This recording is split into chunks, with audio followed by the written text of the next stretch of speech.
What's up, guys? Good to see you, Bullsnot, Jay Swish, Adabat, Scooby, Moonman, Crypto Slayer, XRP. What's up, man? Don't know if I've seen your name in here before, Crypto Slayer. Good to have you. And I am testing out StreamYard, trying to get ready for Jake Claver coming on. So I'm looking up, playing with the settings. Like right now, I'm just streaming through YouTube, like I normally do. But I am trying to get all things configured for Jake Claver coming on Friday. So because I want to have it all set up, so I might even test it and have somebody come on with me just to see how well it works. Oh, you got a new name? What was your old name? Because I get to know people's names and then sometimes they change them. Like PTR Mosley used to be, or is now Bossman XRP. Crypto Slayer is pretty badass though, yeah, for sure. Professor Hedgehog, PEEZY, pull up the new video from Faith, Weights, and Protein Shakes. What a name. Does XRP stuff. Interesting prediction for September. Oh, Randy Graves, no way. Dude, no wonder you were one of the first people in here, dude. Well, I'll always remember Randy Graves. Randy Graves is now, the username is now in the grave. What a bad joke. Okay, let's pull up Faith, Weights, and Protein Shakes. Never seen that account before. Okay. Faith, Weights, and oh, top search. Prediction for September. They do crypto? Cool. Okay. Gather the Sheaves or XRP Prophecy? I think I have heard of this person before. What's up, Jay Swish? My brain is broken after watching Crypto Phoenix. Which one? Which Crypto Phoenix video broke your brain? Because we watched, let's see, what was the last one we watched? Okay, we watched, oh, the how RLUSD fixes the Triffin dilemma. Is that the one that broke your brain? Sheaves. Oh, Sheaves. Okay. Be humble always. Good to see you. Always good to see you. The new one. Okay. Maybe we'll have to watch a little bit of that. Because, yeah, I definitely intend to bring up Crypto Phoenix when Jake Claver's on, for sure. The one where he doesn't want volatility or it can shut down the system for XRP. Yeah, I mean, I would trust his opinion more than mine on that. I mean, he's a fucking professor when it comes to math and stuff like that, and he seems to really have a good understanding of the ins and outs of the system. I don't know where he got his, knowledge, his plethora of knowledge from inside the system. It's kind of fascinating. He just kind of knows a bunch of stuff. He could be a Riddler or something like that. Who knows? I mean, you never know. He does know a ton of fucking shit though. I've got my notes. I was working on my notes this morning yeah, he's Dracula. Yeah, Dracula's been around for thousands of years, so of course he knows the financial systems. And he just wants to share it with us, the people. But yeah, I was working on my notes today. I wonder if I can pull those up. Let me see here. Got my notes for Jake Claver's live on Fridays. I want to ask him a bunch of questions. Let's see here. Okay. Here we go. Can probably share this. Sorry, I'm just scrolling through. Okay. Oh yeah. That's something you guys will like. I put as one of the first questions in part 2 of the interview. I put, let me share this. Let's see. As part 2, which we're going to talk about the man behind the curtain of DAG, asking personal questions. The first question is, are you a member of the CIA? Because it's a genuine question that comes up in our channel. So this is just kind of like a little preview. I shared in the Discord earlier It's kind of like a preview into the notes because I am not going to ask him any questions. Everyone else has already asked him 1,000 times. I want to give him a breath of fresh air. And so these are just my notes. I'll be editing these over time. So basically, we don't want it to go up because we know it's a set price. No, he's not saying that out of bat, Crypto Phoenix. What he means is that the people saying it's going to go to $100 or $50 or something like that, they're just off on what price it needs to be. So it's not that there won't be like pre-volatility, like pre-repricing volatility.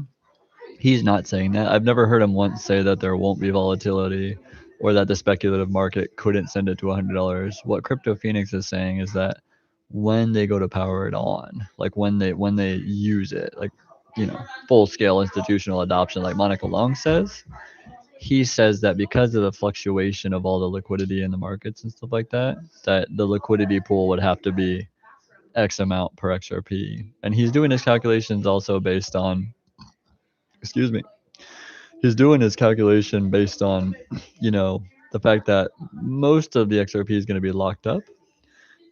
So he'll show you a calculation based on like, oh, let's say 60 plus billion was locked up in XRP. So that leaves 30 to 40 billion in circulating float supply to be used as, you know, collateral and such. So yeah, so he's running the math based on those numbers. So he's never said that there won't be like volatility in the speculative market, which we're in right now, up until there's an administrative repricing. And I've said on my channel that, like, you know, I think Jake Claver could be right, and then it goes into like high hundreds, and then from there they're like, oh, that solved the Japanese reverse carry trade problem. It was very useful, and then they could go from there and then say like, oh, well, now we need to administratively reprice this to handle the global liquidity. So I think both Jake Claver and Crypto Phoenix could be right. Neither one of them has to be wrong. Let's just put it that way. So it could be, you know, both. One, it doesn't matter. And Jake Claver has always said, you know, I don't care if somebody else is right. And like, if I think Jake Claver would be rooting for everyone the most if Crypto Phoenix ended up being right and they just administratively repriced it. I don't think Jake Claver would be upset about that. Other than he got asked, what is a domino theory, a million times. And Nubis XRP, good to have you. Raw Food Rider needs some hopium, please. Oh, I'm about to share some hopium with you here. There's a 1 minute and 30-second video from Versan that I'll share with you real quick. And it is fire. Here we go. Let's just full screen it. XRP is not coincidental. The SEC's lawsuit, even with Ripple, was a very calculated move to slow down the adoption and suppress awareness. The delisting of XRP from major exchanges. And what about the 1,700 non-disclosure agreements with Ripple and governments and other financial institutions? That just continues to further highlight the importance of the behind-the-scenes activity and the importance of XRP itself. Not to mention when Ripple even referred to XRP, which is a cross-border remittance protocol, as a world reserve currency on their website before quietly removing the statement. So what I find more interesting about XRP and what Ripple is trying to accomplish is the relationship that they have with central banks that also are aligning with the shift. If you guys are familiar with Basel III regulations from the Bank for International Settlements, requires banks to hold substantial reserves of physical gold. And the future is not about physical, I get that, it's about digital. And XRP fits the bill through RippleNet to enable central banks that align with the Basel III regulations to tokenize physical assets like gold through stable coins. They're tokenizing bonds, they're tokenizing debt. So XRP effectively is acting as the reserve currency for a tokenized economy. You want to be part of the wealth transfer as everything goes digital, it has to be running on a scalable, secure, immutable blockchain protocol. And that's what you're investing in. It's not really a currency. You know, I think you're acquiring a piece of the infrastructure, building the rails for pretty much where all this value is going to move on. And that's what XRP is to me.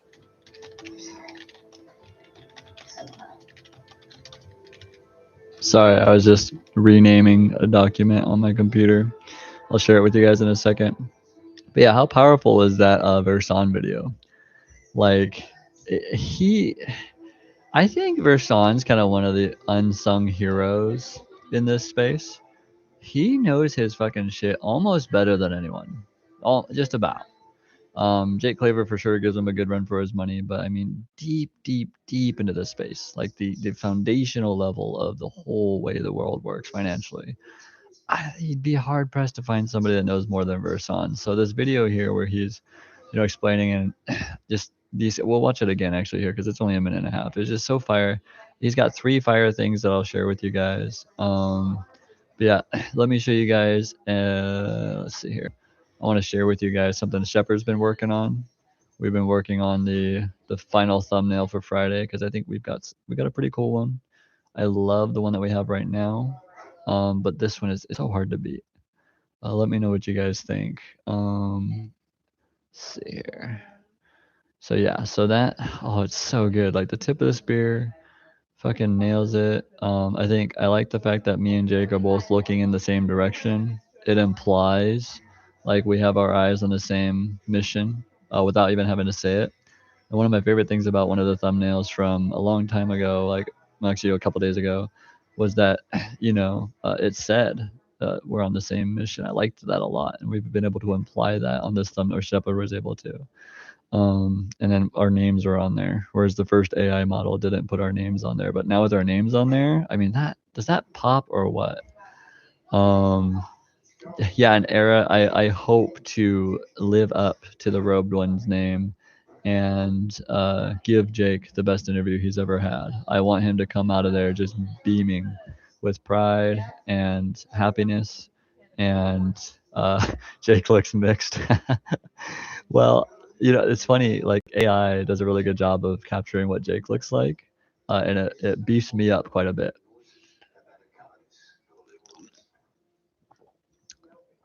Southern Charm. It may be crazy, but last year I bought XRP. I've just sat on it, but I don't know the best place to buy, sell crypto. Pretty new to the trading and stacking world. Help please, Coinbase, Uphold, etc. So let's talk about that real quick. Southern Charm. It's good to have you, by the way. So you've been in the crypto space probably around the same time I have. I just happened to do like 3,000-hour deep dive 10 hours a day for like the last 10 months. And so I've had a pleasant experience on all the exchanges. And then I Trust Capital has great customer service. Caleb and Brown is a brokerage that you can call and actually set up an account with. And you can buy and sell on there. They have institutional custody. If you do buy on an exchange like Coinbase or Uphold, we always recommend in the crypto community you're buying like a hardware cold wallet to move your digital assets into so that you can have let me show you here. So this is what this is this is an I'll show you the one with the side without numbers. This is called a Tangum card. You can get different pictures on it. I got the one that's kind of troll because my brain works like that. But inside that card is an A7 hardware chip that's encrypted, and it just protects and locks your assets in there for yourself. And then you can also store your digital assets with institutional custody like I Trust Capital, Caleb and Brown. So I should probably do a video on that sometime because I forget that some of the people on the channel are new and it's all foreign to them. So I'll probably try to put something up like that for you guys sometime. And yeah, so you really don't have to worry about where you get it. Just make sure that you get it, and put it in cold storage eventually. Looks like Kelly Uber Jr. I don't know who that is. Southern Charm, lol. That's been me this last week, really trying to dive in and learn. Yeah, well, I will say this, like humbly speaking, like um my videos, especially my last 10 lives or so, there's been some really insane content I've put out of just all 10 months 3,000-hour deep dive condensed into the most important subjects to cover. So I'd encourage you to watch what's it called, let's go here. There's my, sorry, I'm just hopping around hopping around all over the place here on my tabs. Here, give me a second. So a really important video to watch if you're still new and doing the deep dives is on my page, at least one that I can refer you to. I'll share the screen. Sorry, bouncing back and forth here. Okay, we'll go here. Okay, so this one here. This one here is the one I'd recommend you watch. It's if you go to like my main channel and click my lives, it's like 1, 2, 3, 4, 5 rows down now. It was streamed 12 days ago. Bitcoin versus XRP, the greatest pre-planned showdown of all time, and that will give you the greatest overall in-depth, look into what the whole point of cryptography was. So hopefully that helps. If you have any other questions, obviously just ask. Yeah, get a cold wallet that doesn't have Bluetooth connection. Yeah, make sure it's we like Tangum on our channel, but there's several good ones. Decent is also another good cold wallet. What I did when I got my first cold wallet was I went onto YouTube and I just searched like crypto cold wallets, and I watched like 3 different nerds talk about cold wallets until I was bored, and then I chose one. Surrender Towen, cool name. Haven't seen you in here before. Have you seen Brandon Biggs talk about price going 5, 10, 25, 50, then 150 all in 2027? I think we're close, boys. We're very, very close. And he gets visual visions or visual prophetic. Anyways, so yeah. But I think it all happens in 2026. Southern Charm, TY, thank you. SML, yes, any video would help greatly. That's the first I've heard of the card, so thank you. Yeah, of course. Yeah. We try to on this channel to help both the new people and the veterans in here that have been dragged through the mud for years, so that we can all cross the finish line together. Adabat, LMAO, there's no Southern Charm in Chris videos. Oh yeah, I can get a little bit rage baity and ranty. I'm going to try to remain as cool, calm, and collected on the interview with Jake Claver because I want it to be viewable to his audience as well as mine. And I am a like unique, spicy cup of tea. So I don't want to be like all out like in his face about stuff. I just want to have a good conversation, ask him questions that he's never been asked. Logan, the card is good, but cold wallet is a whole lot safer for your assets. Write the password for the cold wallet on a piece of paper and do not keep the password on your phone. Yeah.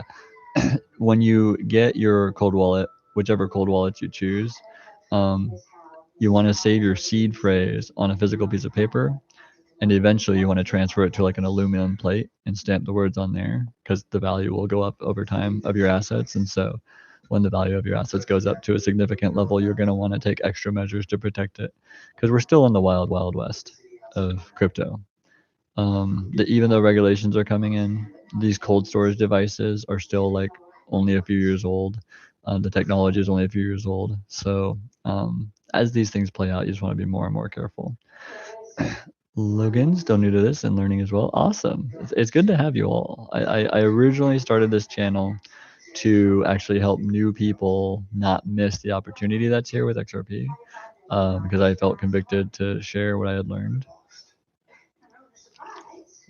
And we just happen to have the channel kind of evolve into like finding a bunch of other people that have been dragged through the mud for years in this space really kind of flock to the channel and share the same sentiment as me.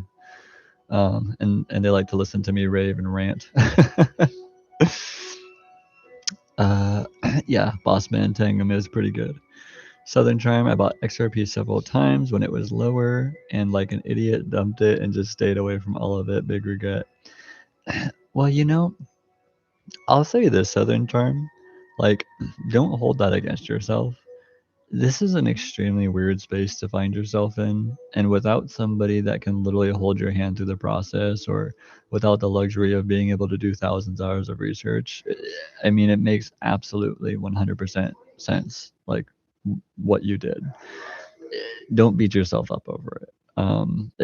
you will enter this space. I think a lot of people were chosen to hold this asset, and I think that you will enter this space and have exactly how much you need when the number takes off.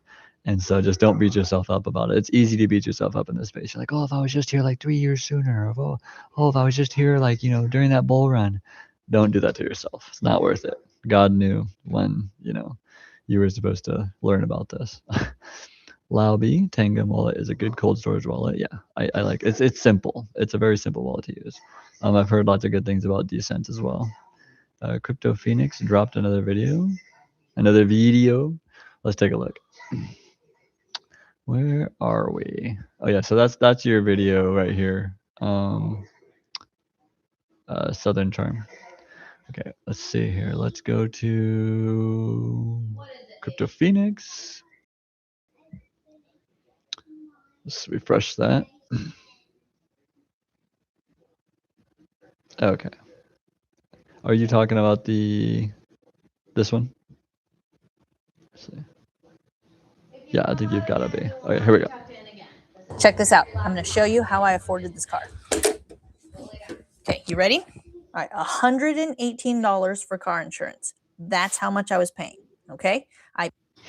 Hi guys. Okay. Give me 1 second. What's up, Zabad Hussein? Adabat says, do you think with Iran mining Bitcoin, we can be getting our black swan somehow from that? Well, they're definitely going to want to shut down Bitcoin. Yeah. And then they're also using Tether.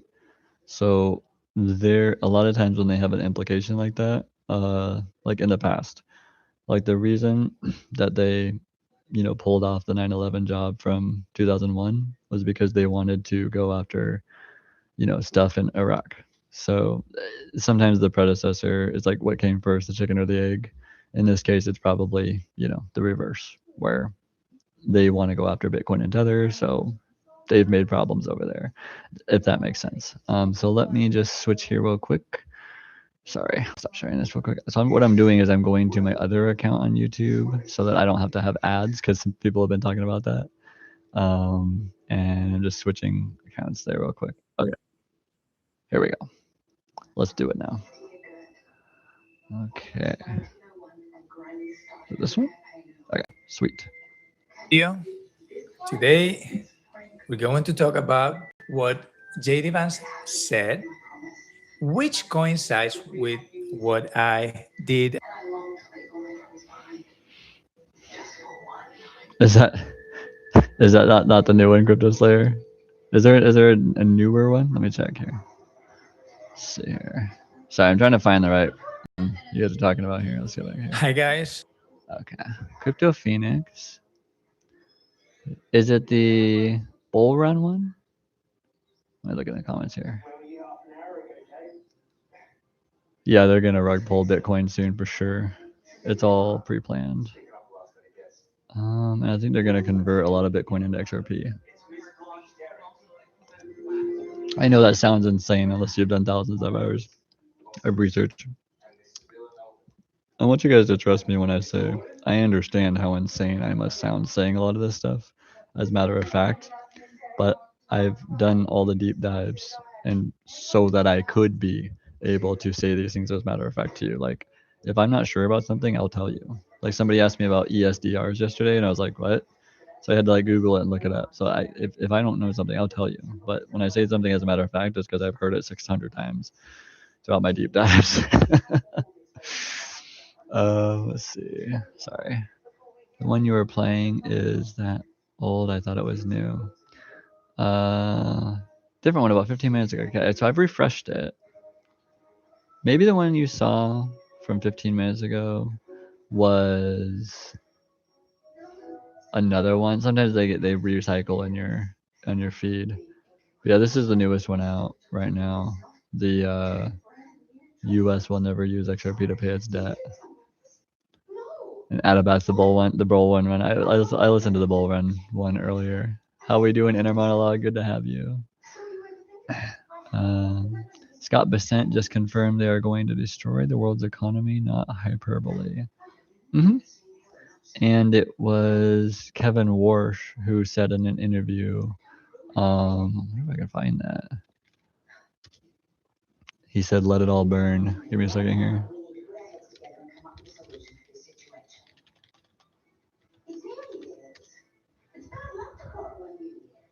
Okay. There's a video out of Kevin Warsh, who's now the head of the Fed, saying we'd probably be better off just letting the whole financial system burn. Yep, here we go. Okay. It would have been even worse for the rest of the world. So that's what we did in crises. And, you know, some of your and my friends on the right, including at institutions we care deeply about, their views then were you should let the system burn down. A phoenix will rise from the ashes. You really have no business in doing this. Just again for the people in the back. It would have been even worse for the rest of the world. So that's what we did in crises. And, you know, some of your and my friends on the right, including at institutions we care deeply about, their views then were you should let the system burn down. A phoenix will rise from the ashes. You really have no business in doing this. Such a massive statement from the now head of the Federal Reserve. So I'm gonna go back to the comments up here. Yeah, but Scott Bessent just confirmed they're going to destroy the world's economy. Yeah. So, I mean, when you see people like this saying stuff like that, it's all pre-planned. Adabat, yes, the bull run is the one I watched. Nice. Hazabit, IFFF. If you find out XRP is not the one, well, oh yeah, Zabit here saying I've said that multiple times on my channel. Like, I will let you guys know if at any point in time something changes or shifts and it is like no longer XRP. I'll be the first person to tell you. I keep up on this stuff every day, every week, and you guys will be the first to know. If all of a sudden, for some reason, the New World Order elites have to pull a Hail Mary out of their back pocket and be like, oh, well, this one's compromised and we're going to this one. There is no evidence of that happening. So, very good question. Actually, it's a question that probably should be asked more. So thanks for asking that, Zavid. That's a very, very astute question. Yes. Like I told you, I don't care if it's bananas or Bitcoin or Solana. I'm not partial to any one coin because I give a flying fuck about that coin. I don't even give a flying fuck about crypto. The reason I spent so much time learning about it was because I needed to know what their plan was for the one world reserve currency, and that is XRP. So awesome question, man. We should almost save that. Youssef says, morning, brother, from London local time, 5:49. 5:49 p.m. or a.m.? Probably a.m. Yeah, awesome, dude. I fucking love London. I cannot wait to go back. Beautiful ancient Tartarian structures. Inner monologue. It's that weird moment where you can believe it, but at the same time, can't believe it. Yeah. Yeah, because even though we've played this through our head 1,000 times of, you know, number going up, price going up, and we've even seen little pumps, it's still impossible to really get into your mind what is actually going to play out here. When it happens, it will not feel real even for the first year. You'll be buying shit that you couldn't afford before. You'll be helping people at random, and that won't phase you financially, but it won't feel real. Kind of like when you have your first kid. Like when I had my first kid, it didn't even feel real for the first year or two. It was like, you love them. It's amazing. It's like an unreal love you can't explain. You love spending time with them and watching them grow, but it doesn't feel real. It's insane. Rodney Rose is in the house, guys. What is up, Rodney Rose? Haven't seen you in a day or two. When they destroy the economy, are gonna still owe on your debt, do you think? That is something I'm 1000% not sure about. I've heard opinions for people thinking that they're just going to completely wipe the slate clean with cyber attacks, and I've also heard that you know a lot of the banks and government national debts are going to be cleared and wiped. It's not something I would bet the house on, if that's what you're asking. It is something that would be interesting and slightly positive if it did happen, but it's not something that I would bet the farm on. There's not enough evidence to show that it's going to happen. Inner monologue, orange tie, subliminal messaging for Bitcoin crashing maybe. Who had the orange tie? Let's see. Was it Kevin? Kevin Warsh. Oh yeah, he does. He does have an orange tie.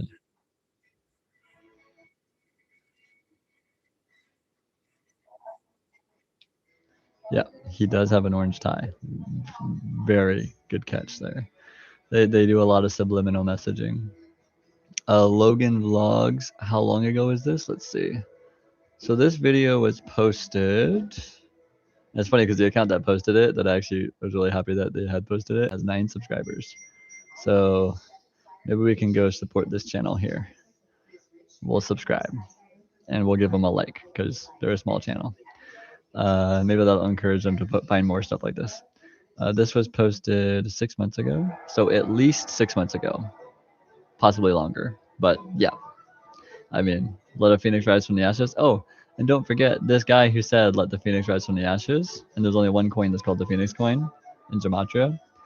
This guy has crypto holdings, and he also has an undisclosed crypto account, probably because he has a non-disclosure agreement with Ripple. So he's got an undisclosed amount of crypto next to his disclosed amount of crypto. I mean, it goes so deep, guys. The head of the Fed owns XRP for sure. Crypto Slayer, wow, let it burn, yeah. Kane Corso Training Club of America. What's up, brother? I saw you in Jet Clavers live, and I was like, Kane Corso Training Club. That's such a memorable name. At a bat, some people are waking up. It's so fucking obvious. I made my channel hoping that some people would wake up. If I could just have like, when I started my channel, I was like, if 5 people come back and write a comment saying like, hey, thanks, man. Like, you know, we were able to keep our XRP and hold it through to the end thanks to you. Like, that was my original goal. I think we'll have more than 5 people now, but man, what a journey, and thanks for being here, guys. It's so nice to not have to go through this alone. XRP is the one for sure. Be humble always, the one coin to rule them all. Yep.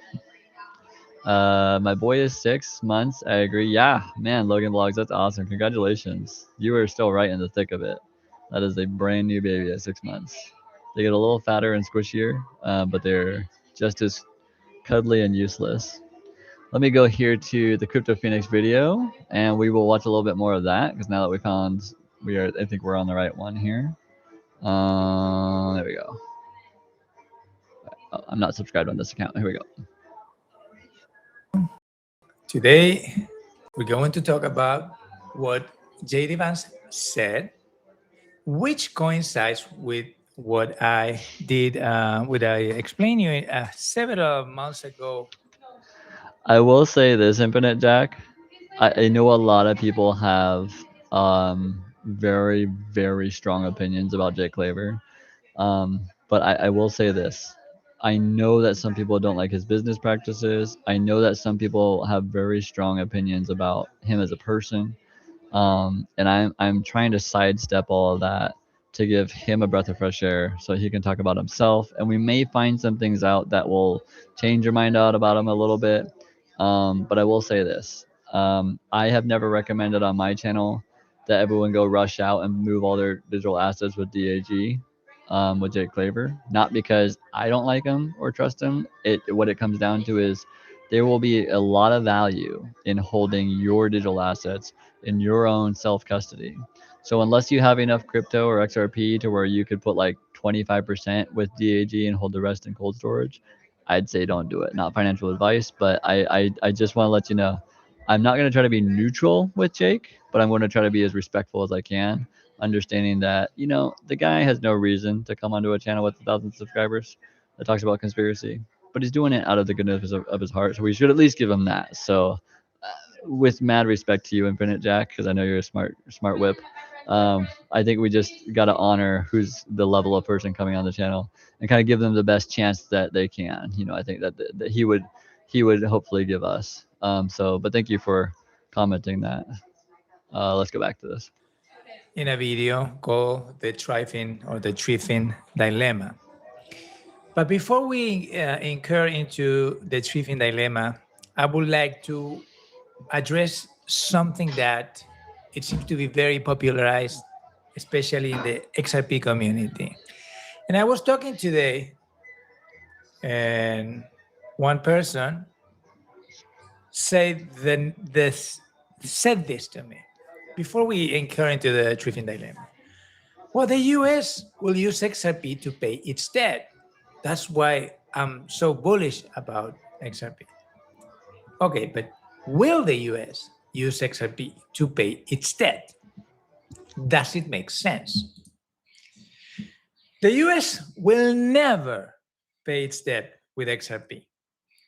Any asset used to pay sovereign debt becomes a sovereign instrument and stops becoming. I'll say this, King Corso. I'd say both.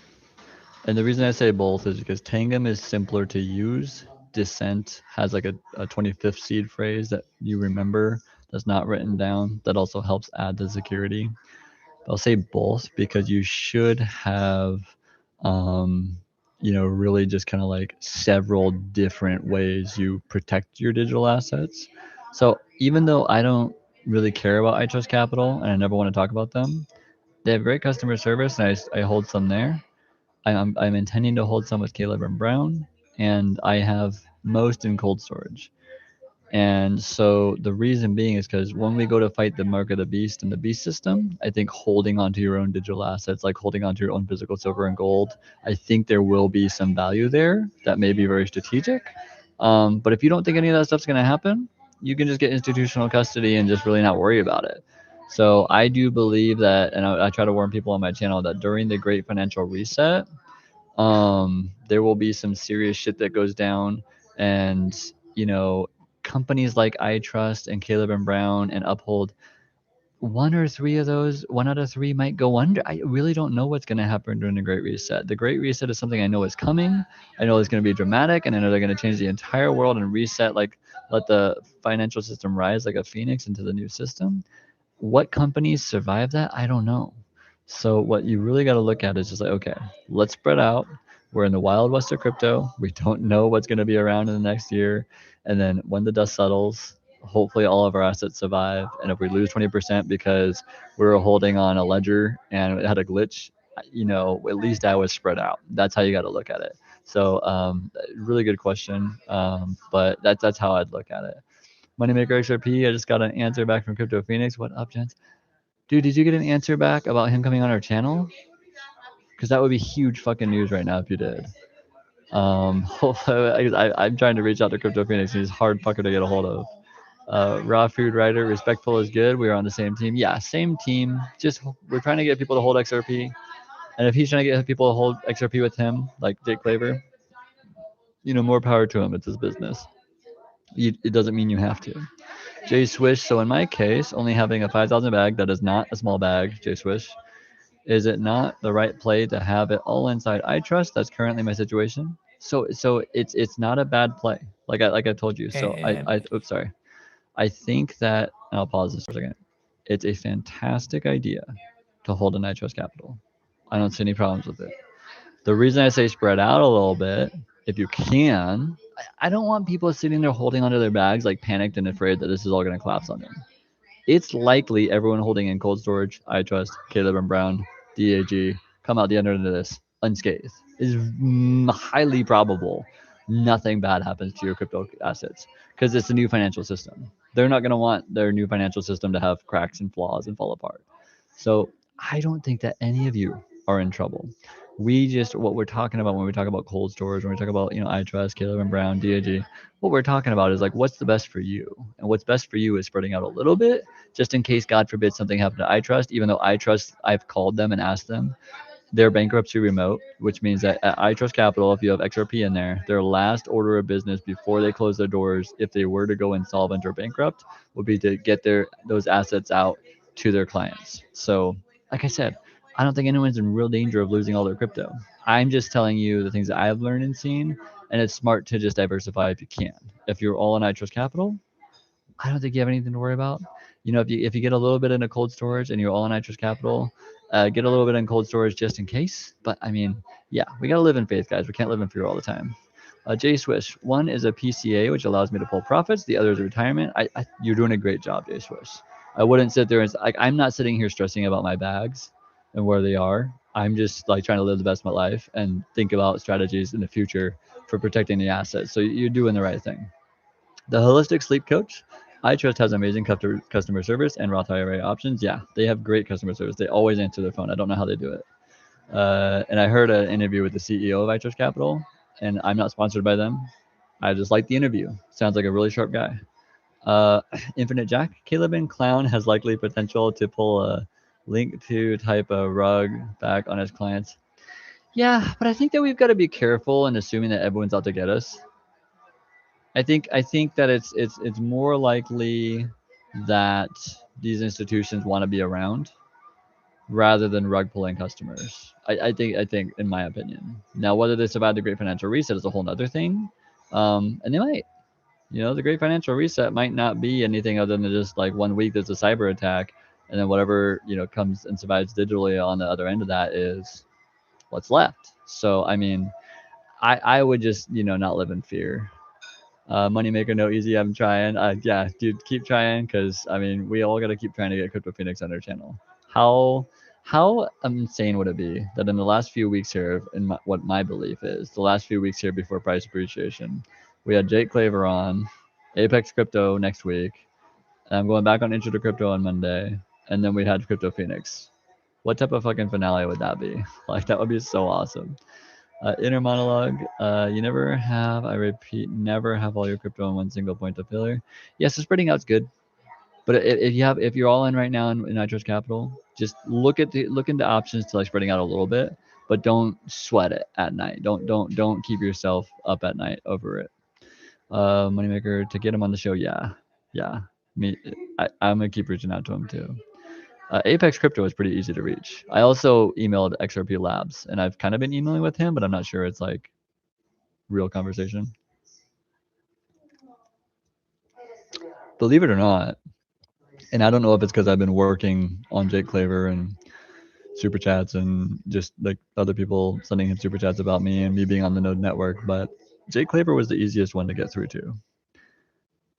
It's just kind of funny. I mean, I think you do have to have a legitimate channel for him to come on, but so far he's not that he's an easy bird to catch. I'm super stoked and honored that he's coming on the show, but as like somehow the biggest dog in XRP army was somehow, because he had an assistant handling it, the easiest to reach and communicate with.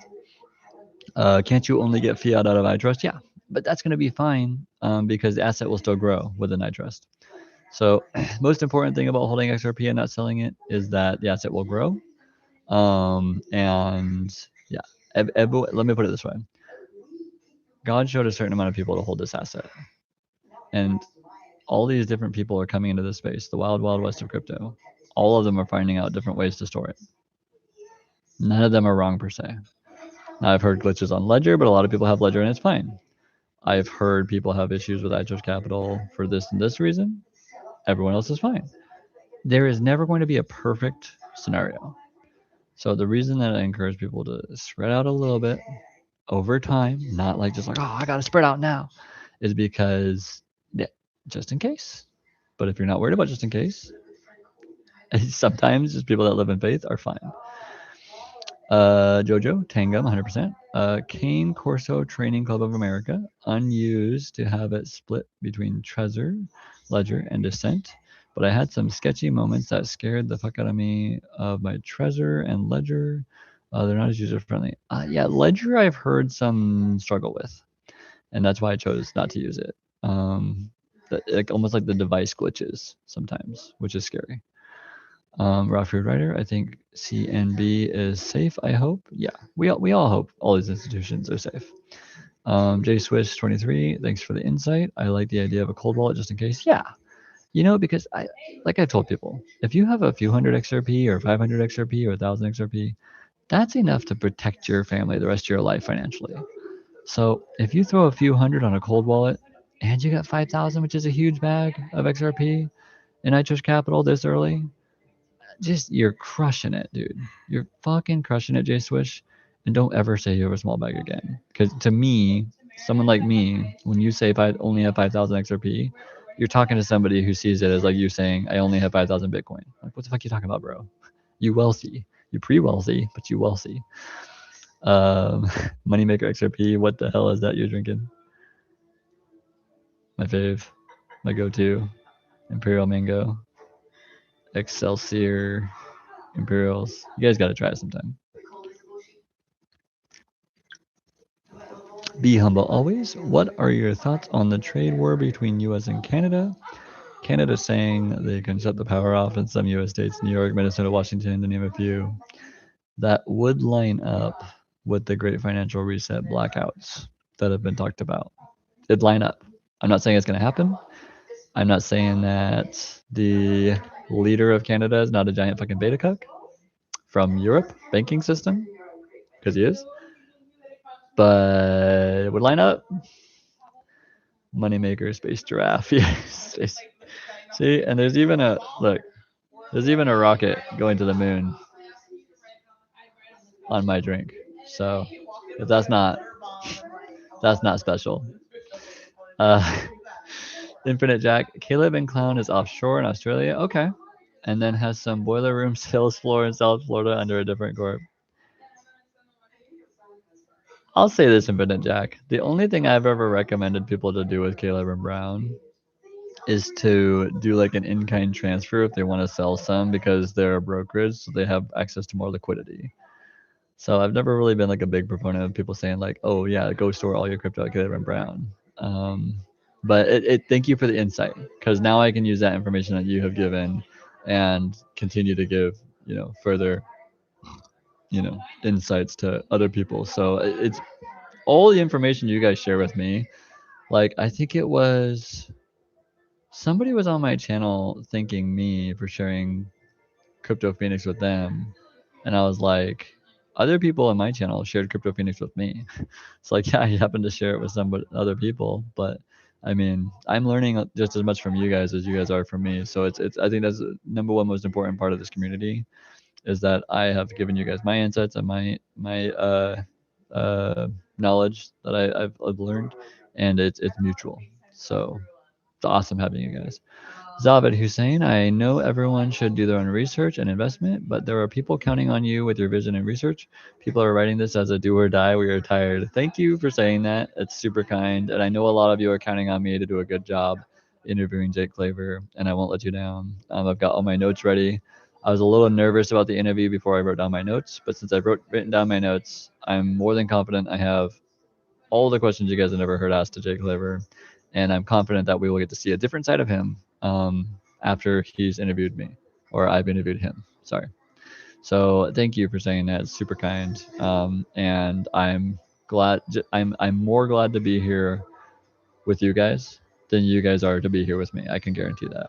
It's been more than a mutual relationship. Den Crypto Phoenix is the bomb, most knowledgeable of all. I don't know how he knows so much, because I've done some fucking deep dives, but maybe just because he's so good at math, it makes more sense to him, so it's easier for him. I don't know. I was more macro and deep dive onto like who benefits from this, but he's just like, oh yeah, because of this and this and this reason, price has to be $100,000.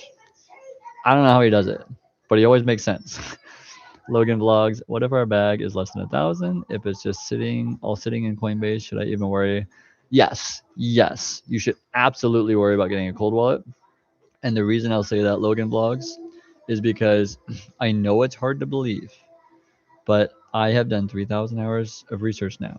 I have done all the deep dives. I was always asking the right questions. I was always looking for the right information.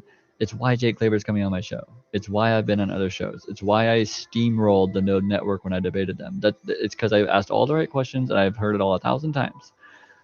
1,000 XRP or 500 XRP in the future will be the exact same thing as looking at it if you had 500 Bitcoin right now.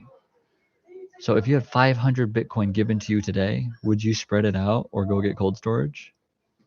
That's the question you should be asking yourself. So I know it's only $1.50 today, but in 6 months from now, very quick, when they power this thing on, which they intend to, all the money's already there. They intend to transfer their wealth to the new system, which is XRP Ledger.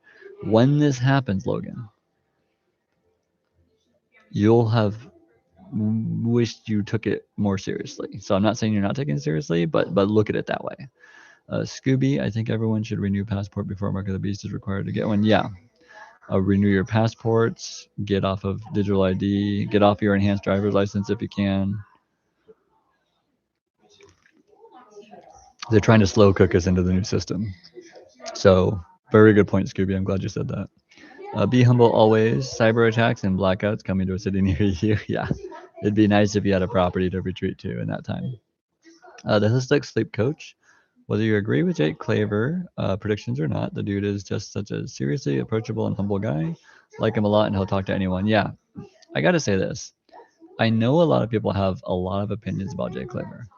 I am an insanely good person at reading people. I've been reading him for like 7 months, 8 months in his lives. The thing you need to look at Jay Claver is in his lives, the amount of detail he goes into making sure that he reads the super chats correctly, gets people's names correctly, actually cares to go back and backtrack and like recorrect what he read or said, trying to figure out and spending the extra 30 seconds or a minute to look stuff up people ask him about. Some of that might be theater for the business, but most of it's not. Like you cannot fake caring that much about people. And I know that a lot of people have questions about his ethics. A lot of people have questions about past history with Jay Claver. Look, we all fuck up. I am the king of fuck ups. But through all that, what you come out to the other side on is the most important.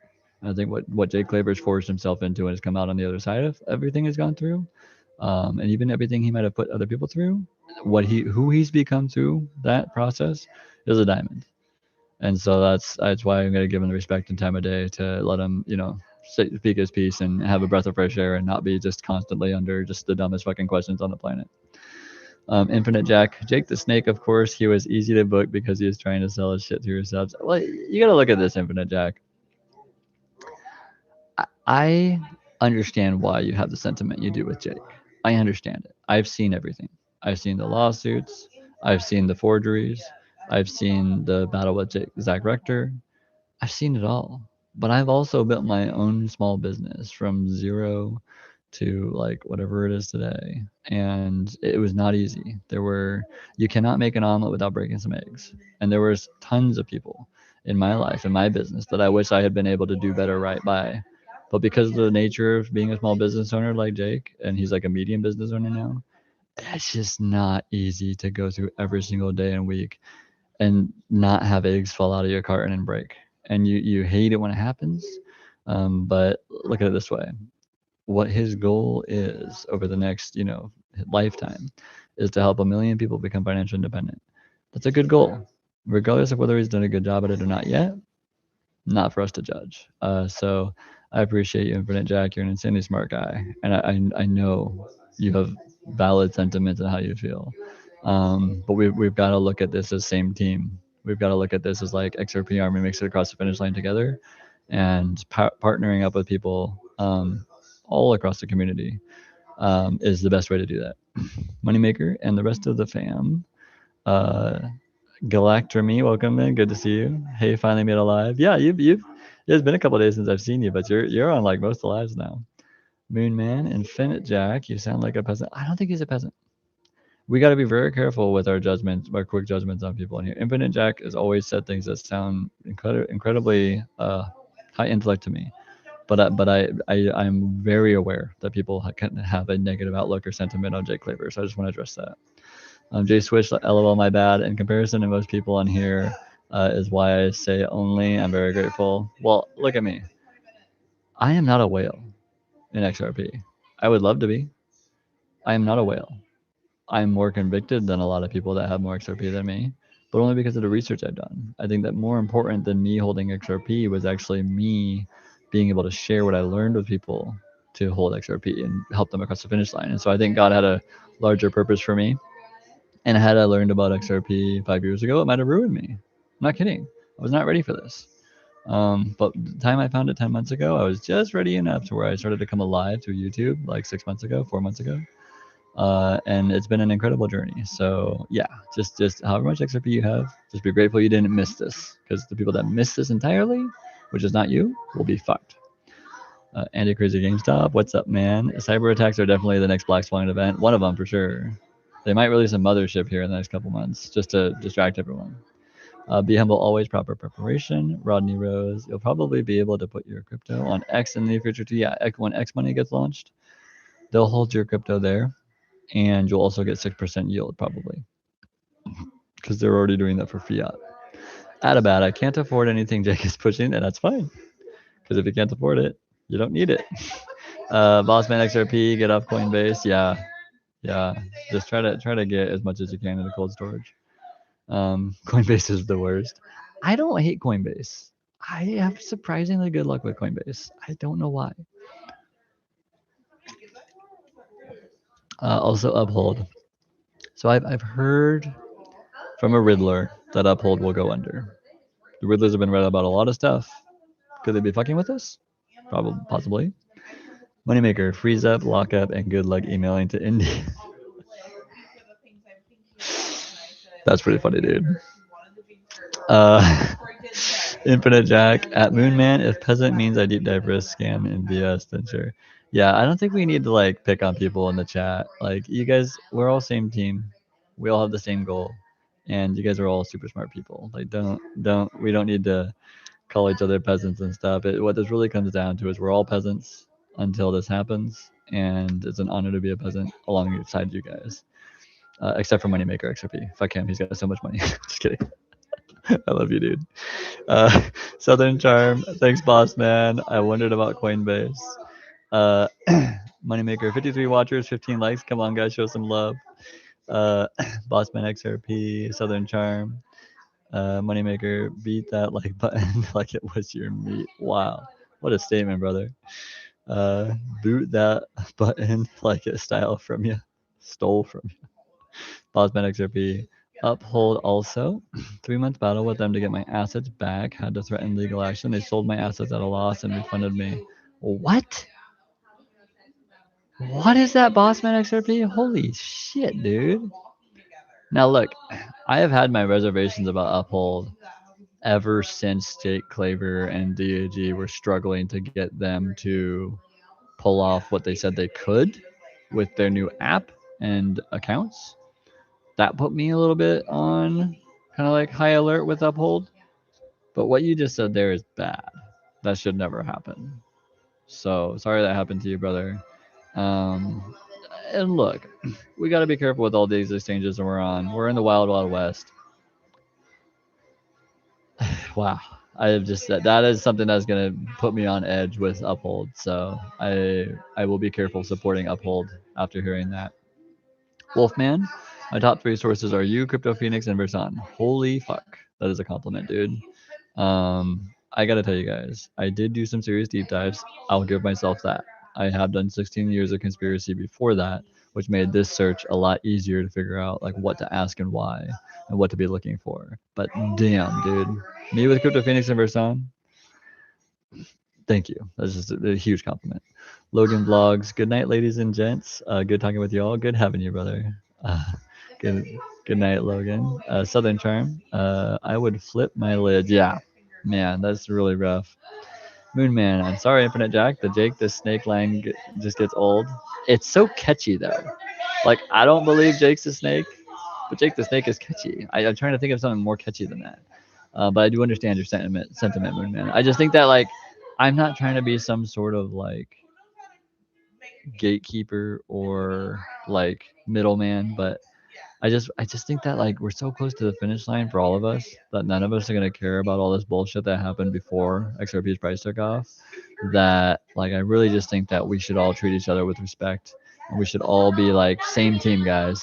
Same team. Like Moonman, Infinite Jack, same team. Like you guys are both fucking amazing. You guys both fucking see this. You're both chosen. Same team, same mission. We're so close. We don't need infighting. The holistic sleep coach, I'm with you, Chris. You haven't truly suffered until you've created a business, JK, but building a product or finding a gap in the world is not easy stuff, that's for sure. And then even when you do find it, building it to a scale of which makes you able to like live and afford life and not fuck yourself is a whole nother level. Add a back. Moneymaker, I wonder if my email comes in back with an accent.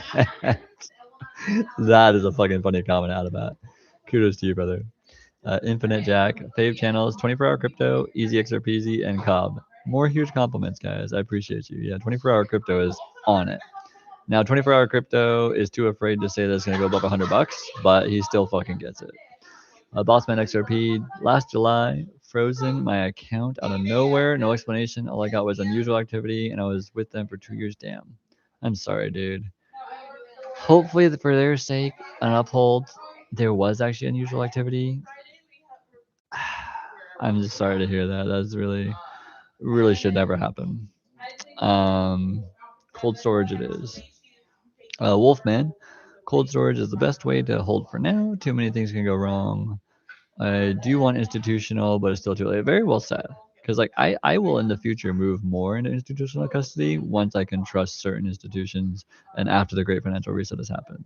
We'll be tracking that all, on our group inner group. Cane Corso training. I use uphold and keep a small sell bag on there for price appreciation. So should I take that? Small bags on exchanges is not too much of a problem or a threat. Like you're not in trouble. Like if you have a small amount, for when price takes off, not a problem at all. But if you're holding your main hodl bag on an exchange, that is where you enter a risk threshold that I think is unbearable. So if you got a few hundred or like less than 10% of your bag in an exchange, anticipating a price moving and wanting to sell some, no issue with that. That's not a real threat to your, wealth or portfolio. Moneymaker, LOL. I tried the live chat and it was always some guy named Hard Deepened. I'm sorry. That was amazing. I'm not racist, but that's just a funny name. Andy Crazy GameStop. Yes, cold storage is the way to go at this point. Yeah, cold storage, spread out. The British Bloke Realtor, man, what a fucking name. I love that. Watch your subscribers double on Friday after Jake interview. Keep up the great work. Thank you, brother. And I have always tried to make it very clear on this channel that I never did this for any sort of subscriber number or account. I try not to get too hung up or caught up in that. It is cool seeing 1,000 now. But what it really does is just helps the algorithm for more people, like-minded people, to find a family, find the channel, because we are a very niche group here. So thanks for saying that, and it's really cool. I hope you are British, and I hope you're a bloke. I hope you're a realtor, because I would love to get a place in London someday. That'd be sweet. MoneymakerXRP, Coinbase, that is. Wolfman, read the small print regarding insurance regards to crypto. We are not fully protected at all. Yeah, it's a tough arena we're in, guys. We're still in the Wild West. Doesn't mean it's not worth it to hold. Just means you gotta be careful. Big Park 10 is in the house. What's up? Why is XRP connected to 589 so much? Well, the price hit $589. I know Brad's Instagram was at 589 followers. Japan has some 589 things. It's a lot of gematria, but what is this? So let me put it this way. 5 times 8 times 9 equals 360, which is full circle. And Coinbase's logo is almost a full circle, complete circle now. It's all connected to their occultic shit. So you don't really need to worry about what 589 is, where it applies, what it is. All you need to know is that, like, oh, okay, something's gone on here to where they've coded this shit. And for decades, they've been using 589 and implementing it into different things as pre-programming in anticipation of this event happening. So, like, I think it's all above our heads in that regard. But knowing that this is all connecting, there's far too many coincidences for it to be like a happenstance, is the main thing to look for. So that's how I look at 589 and all the 589 connections and all the 589 numbers and all the fact that the bottom of XRP was 985. I mean, what it is it's signaling, occultic signaling. And I think occultic signaling happens a lot more than you think. I think 589 is the first time that it's become apparent to you that the occultics are signaling things and messages across the world. But this has been going on for a long time with other things. And you can see it within other conspiracy theories and stuff like that, of all these crazy things, connections going on. Where you're like, oh, wait, this connects to this, this connects to this, this connects to this, and this, this is why they did this. And so it's no different in XRP. But that's the number that they use, and it's probably got a significant 5 plus 8 is 13, a very significant occultic number. 5 plus 8 plus 9 is 22. 22 is gematria for some other shit in XRP, so it's all occultic. So you don't really have to worry about it. Just like connect the dots and coincidences, and be like, oh, something bigger is at play here. That's all you need to know. Be humble always. What are your thoughts on Scott Percent and Operation Economic Outcast, Economic D-Day? It's all just part of the dramatic flair theater to make the Middle East tougher so that Japan collapses. There's probably other plans at play there as well, but yeah, it's all connected. Just ramp it up. Adabat, good night, everyone. Love all, be safe. Good to have you, brother. Jay Swish, good night, brother. Glad I found your channel. XRP to the moon. Good night, guys. Crypto Slayer XRP. Robinhood is good, but they have a 5,000 a day limit on withdrawals. Yeah, they're a little limited in that regard. They are just a retail facing company. Like, they're not really like a brokerage. They're just intended for small traders, just kind of getting into the game. So that's kind of their market. Yeah. I would equate them to like a small used car dealership, but they're very professional. Jojo, Crypto Klaus is pretty dope too. Crypto Klaus is funny as fuck. Love that guy. Shepard, I'm off to bed, brother. Have a good night, everyone. Left you something in your DM, Chris. Later. Thanks, dude. Got another tingly feeling. Super stoked. Your AI thumbnails are my favorite thing. Boss man, I only use Tengen 3-card set up and Arculus. I haven't played with Arculus or heard about it, but I'm sure it's great. Moneymaker, I can't stand Klaus. He only uses XRP to get clicks, talk shit when it's down, stop watching. I think Klaus is just Klaus. I don't think Klaus talks shit about XRP to get clicks. I don't think Klaus does anything. I think Klaus is Klaus. Klaus is so weird. He's weirder than me, which is hard to do. He's just a nerd that collects cards and rides bikes and runs marathons. He's in his own world. I don't think he gives a flying fuck what anyone else thinks. That's what I'll say about Klaus. Sergio, good to have you, brother. My brother, like always, happy to be in this live. Did you saw that dashboard talking about the exchanges that were holding XRP? Kraken and Coinbase and Robinhood were in the lower positions, and Upbit and Binance were holding a lot. US will buy using those exchanges since those CEOs were in the White House. Yeah, you're connecting the dots, brother. Moneymaker XRP, later Shepherd. Yves is in the house, guys. Everyone, let's give some confetti for Yves. Always good to see some of the OGs in the house. Thank you for operating with such authenticity, Chris, and keeping the community together. We appreciate that. I appreciate you guys. Like, you guys are like family to me now, and I don't want to have to go through this journey without you guys. And you guys have made this really the most enjoyable journey I've ever gone through. Because all the other conspiracy theory, all the other conspiracy theory deep dives I went through, I was alone, depressed. And so getting to go through this and hold hands with people, even if it's online and digital, has been not only the greatest honor of my life, but almost the most fun I've ever had doing something. So thanks, Yves, for always being here. Wolfman, if you're here now, you're still very early. Oh, yeah, we're still early. I mean, in a few weeks, it won't feel that way. But you're early now. I use Tingum, Decent, Illipple. Probably read that wrong. Arculus, all are great. Awesome. Yeah, I didn't see you have Ledger in there, so yeah, you're probably doing good. Southern Charm, their signals are everywhere. Most people don't realize how bad it is. Oh yeah, it's everywhere.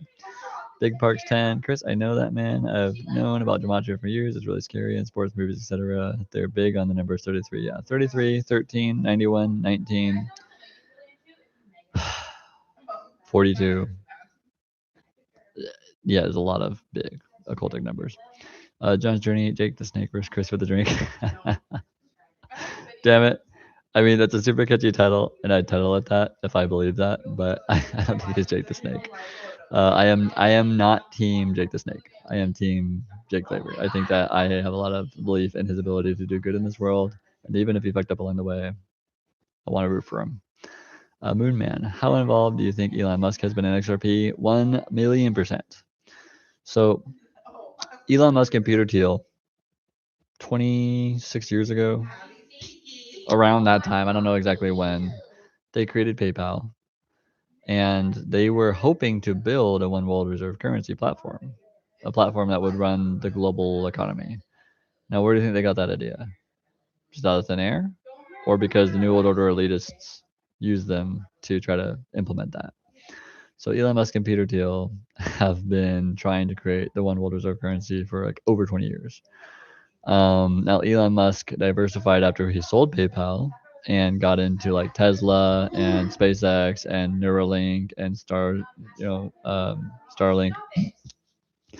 And so, I mean, their plans have been seemingly subsided, but their plans have still gone on through other venues, Ripple.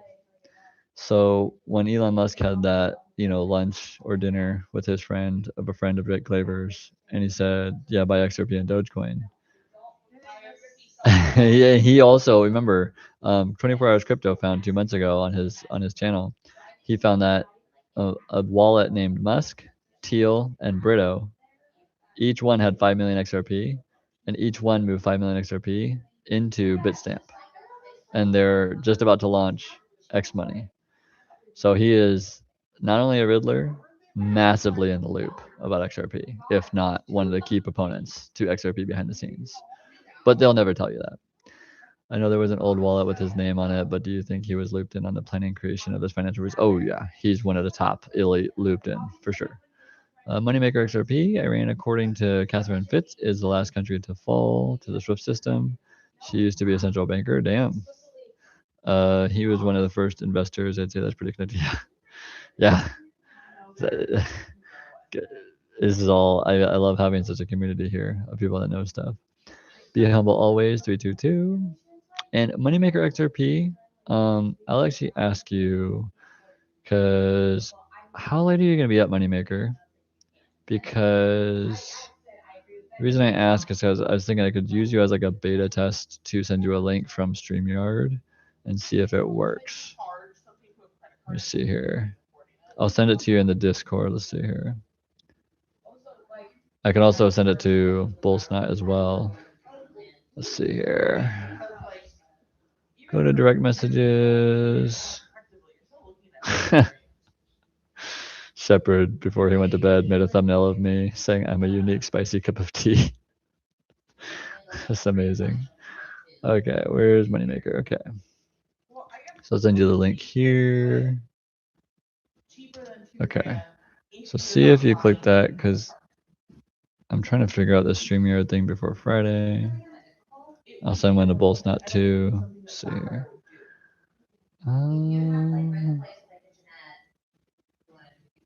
Okay. All right, let's see here. Let's see if. Okay. So I sent StreamYard to. Let's see. Okay. Actually, you know, Bullsnot, I might send it to on X. Sorry, I'm just trying to get this figured out. Hang with me, guys. Sorry. Okay. So StreamYard's here. Okay, Moneymaker's in. And then let me see here. Let me go to my chat with Bullsnot. Bullsnot, I'm going to send it to your X. Let's see here. Okay. Paste. And so if you don't have to, Bullsnot, but if you try that link there, I want to see how this StreamYard thing works. So let's see here. Go into this layout. Okay, click for more layouts or manage them. Okay. Sorry guys, hang with me. I'm just trying to get this thing. I'm gonna test run here. Okay, let me go back to comments here for a minute while we figure that out. 322, yeah. Very occultic number. 322. And 911. Another very occultic number. Which August 31st and 9/11 might be moon dates. We're running out of moon dates, guys. It's got to be one of them. Big Parks 10. I don't know how those node guys don't see this. I'm with you, Big Parks 10. The fucking CEO is at the White House. I'm with you, Big Parks. I have had 6 conversations on their channel now, like on their channel talking to them in person. And I am in the firm belief that they only hold 100 XRP. And I am in the firm belief that they think that DeFi is for retail. And that what I was talking about is kind of like speculation. So there are certain people chosen to see this, and some people that will be blind to it, sadly. We try. They haven't, Moneymaker says they haven't read one bank doc, and if they did, they would be trying to disprove it before they finished reading it. Much love to all in the chat. All right, Bullsnot. Let's see here. So you're in there, Bullsnot. Okay, let me see here. So Moneymaker's in. Let's see. Add to. Oh. I see my video is playing in your background. Okay. So I just temporarily muted your mic. Oh, I can add myself to stage. I see. Okay. Oh, you disappeared. You disappeared, Moneymaker. Technical difficulty. Moneymaker disappeared. Bulls now. I don't know if you want to, unless it just timed out. Okay, you're back in. Okay. Yes. Okay, cool. So you're in here. Bull Snot, if you want to enter, take as much time as you need. We'll go back to the comments here. Let's see here. You're up and backstage. Okay, cool. Because I'm just trying to get this set up and testing it out before Jake Claver is on. Because I don't want to be playing with it when Jake Claver comes on.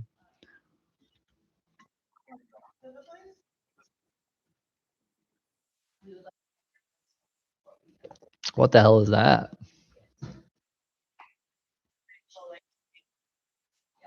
Really?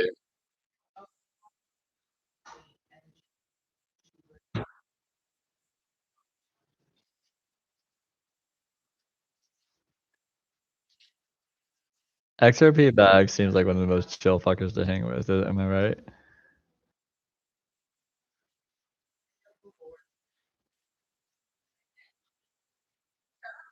I can't wait for that for our group. Let's see here. November 16th could also be a moon date, but remember there's several moon dates. So we're still waiting for the first one. Jojo Bull Runners had a video about a theory on the Teddy Roosevelt bear being released on that date, which is also referenced to Variable Guy 120. Oh, yeah. And I always thought, oh, Victor Harper's in the house. What's up, Victor Harper? I always thought that like the closer we got to the actual date, the more decodes that would be decoded. Let's see here. Bull's Nuts in. Okay. Add Bull's Nut to stage. What up, brother? How you doing, dude? Good to have you. You got it. Because what I'm doing is I'm Moneymaker. When you making your channel? Bull's Nut's way ahead of you.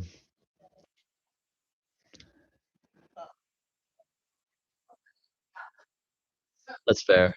That's fair. Yeah, it's a balanced thing. Let's see if I can aim my.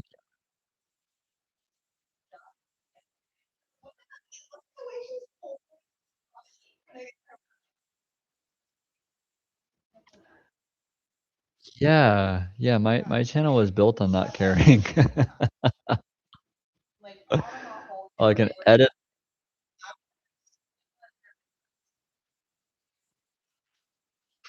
Exactly. Like, I mean, I think the first 90% of my YouTube journey was on my phone, putting zero effort into it, other than the content of just trying to share the message. And it was received far better than I could have ever imagined. There he is. Yeah. I don't know. I think Muscles Out was kind of a cooler look, but this is good.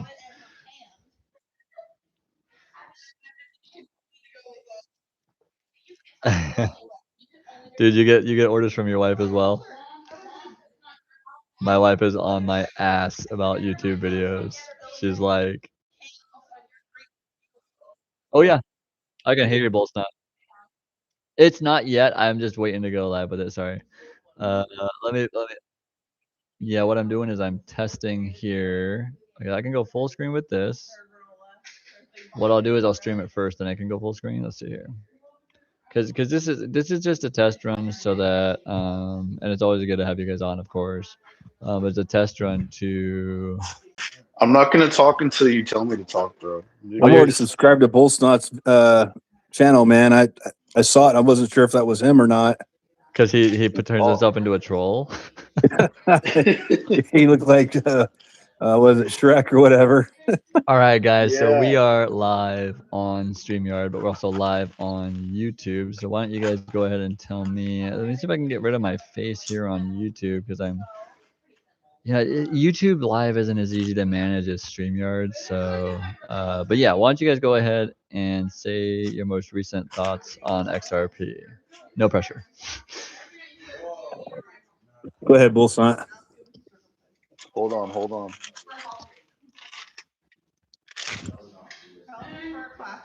No rush either. All right, let me get comfortable. I'm gonna get my chair. Yeah, get in your cozy Papa Bear chair. Are you in the fridge, brother?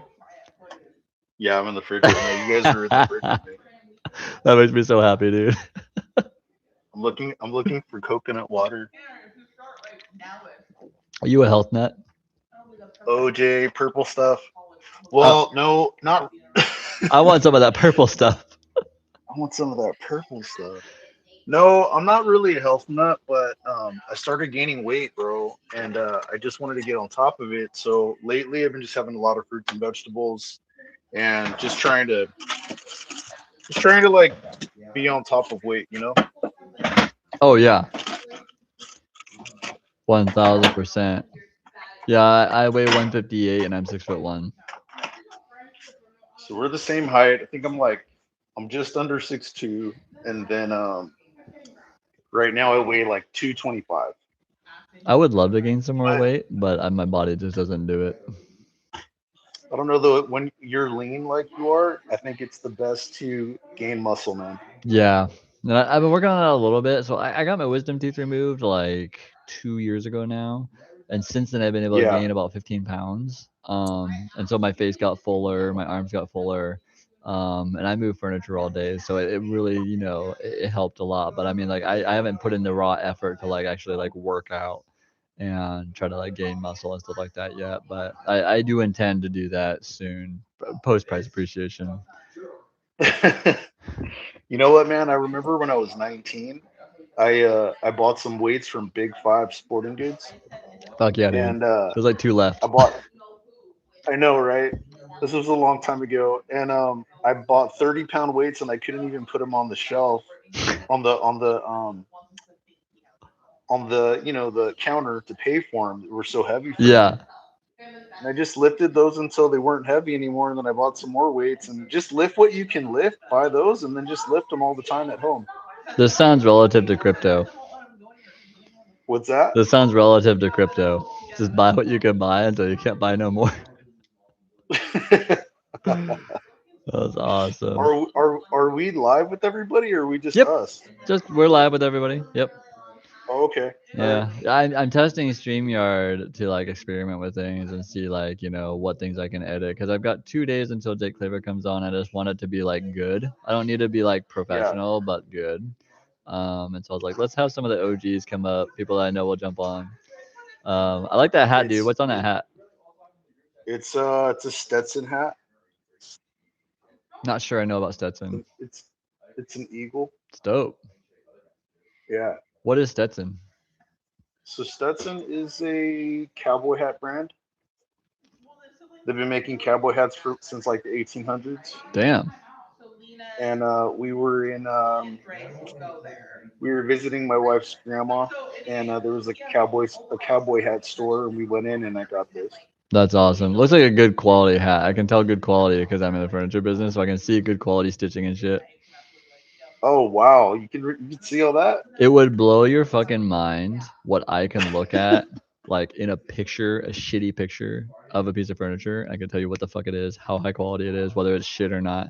Like that's my fucking business. Yeah. Like it's insane, and so it correlates with other things too, but like not everything. Like I can't tell if your clock's nice. You know what? I could understand that. That makes sense. Yeah, it translates. It's kind of like crypto, like it translates from other things. Like crypto translated from conspiracy. And then when I found out that there was conspiracy around XRP, I was like, oh, let's fucking do this. And then like, go ahead. Go ahead. No, well, I was just gonna say, like, fundamentally, I think like with crypto and XRP, it's almost like you have to not believe anything and believe in a lot of conspiracies in order to grasp it. Yeah, and people sometimes they can't do that, which is funny because like the Node Network said they have a conspiracy channel, and I was on that conspiracy channel, and for some reason, on their conspiracy channel when I was on there, they seemed to get everything conspiratorial except for when I was on there talking about XRP. So that's why I think. Yeah, it doesn't seem authentic. It seems like they have an agenda, and they need to pump that agenda out there for the masses. I'm pretty sure someone got to them, man. Yeah, they could have. That would be me. That was, That would be me. dude. And Moneymaker, you've been on him for 2 years. No, listen, I've been busting Dave's balls from day one, trying to get him to see the light. That man just does not budge. Like no matter how hard I try, and I always was one asking myself, why does he not see this? Is it some kind of Bitcoin maxi thing? Does he just absolutely hate it because it's a competitor? Or no matter how much he sees the light, he refuses to acknowledge it. I just don't know. I have come to the conclusion in my mind, sadly, it is something they choose not to see. That is like after having 6 conversations with them on their channel, and I'm really good at reading people. I really think they don't want to see it. Like they know there's a potentiality there, but they don't want to bank on that potentiality, and that is where a lot of people end up. They don't want to bank on the potentiality of like, okay, well, if all these things that the crazy, that's why I said in my description at one point in time, like, what if all the crazy XRP army is right? What if we're right and everything else dies and XRP is the one? What if we're right? And go ahead. Oh, God. I was just going to say, one thing I've noticed, not everyone that holds XRP is Christian, but a lot of Christians do hold XRP.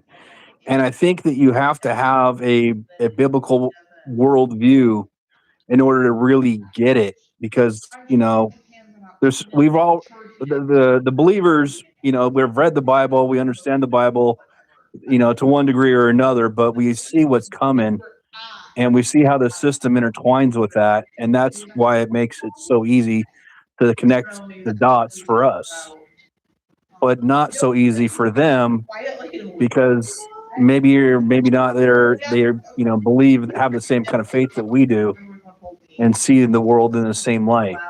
Yeah, 1000%. What do you think, Bull's not? I don't know, man. Like with the whole conspiracy thing, like I feel like the Bible itself reflects how much they're willing to distort the truth, because there's so many books of the Bible that they don't include. Mm-hmm. And the Ethiopian Bible has 88 books. Yeah, there's like 22 books that are missing. Could that be significant with why 88 is so important in the occultic? So much symbolism in the occultic because of why? Because of the numbers of the books, you're saying? Yeah, because like how 88 has been a really popular number in the last month. Like 88 miles per hour, Back to the Future, 88 August 8th, 88 into their calendars. I'm like, okay, 88 is important to them for some reason. Could it be because there's 88 books in the original Bible? I mean, I could see that there could be a correlation with that. I don't know anything about it, but I'm sure that there could be. Because it's so vast. I mean, there's no way to know everything.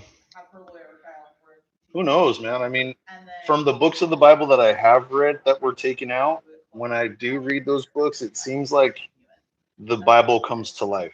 Yeah. And when you see that they took those ones out, they want it to read differently. And I was blown away with just by reading the Book of Enoch, how when you read the Book of Enoch, it's obvious why God flooded the earth. Yep. It was bad. It was way worse than it is now, and people have no idea. People don't have any idea how bad it was in the days of Noah. And they said in Revelations, as it was in the days of Noah, it will be again. And we are entering a time in which there's gender confusion.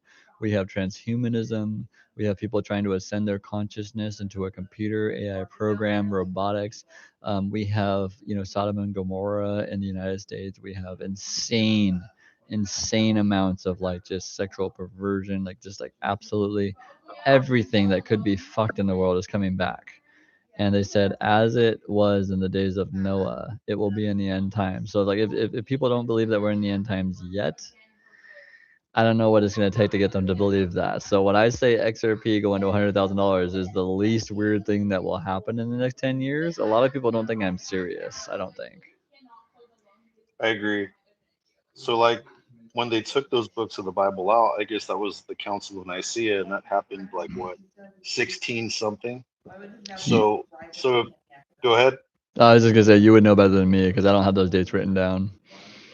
I don't have the dates fully correct, but it's like this, like in 16 something they did that, and then if they're willing to have that level of corruption with the Bible and it goes that far back, I mean, any other conspiracy would fly to me. Yeah. Like so when I made that video, I forget what video it was. It was a long time ago. I mean, what I've only been on YouTube for I don't know like 6-7 months or something like that, but like 5-6 months ago I made a video and I started to get a little bold, realizing that people were kind of ready to hear the truth on YouTube, which I was shocked.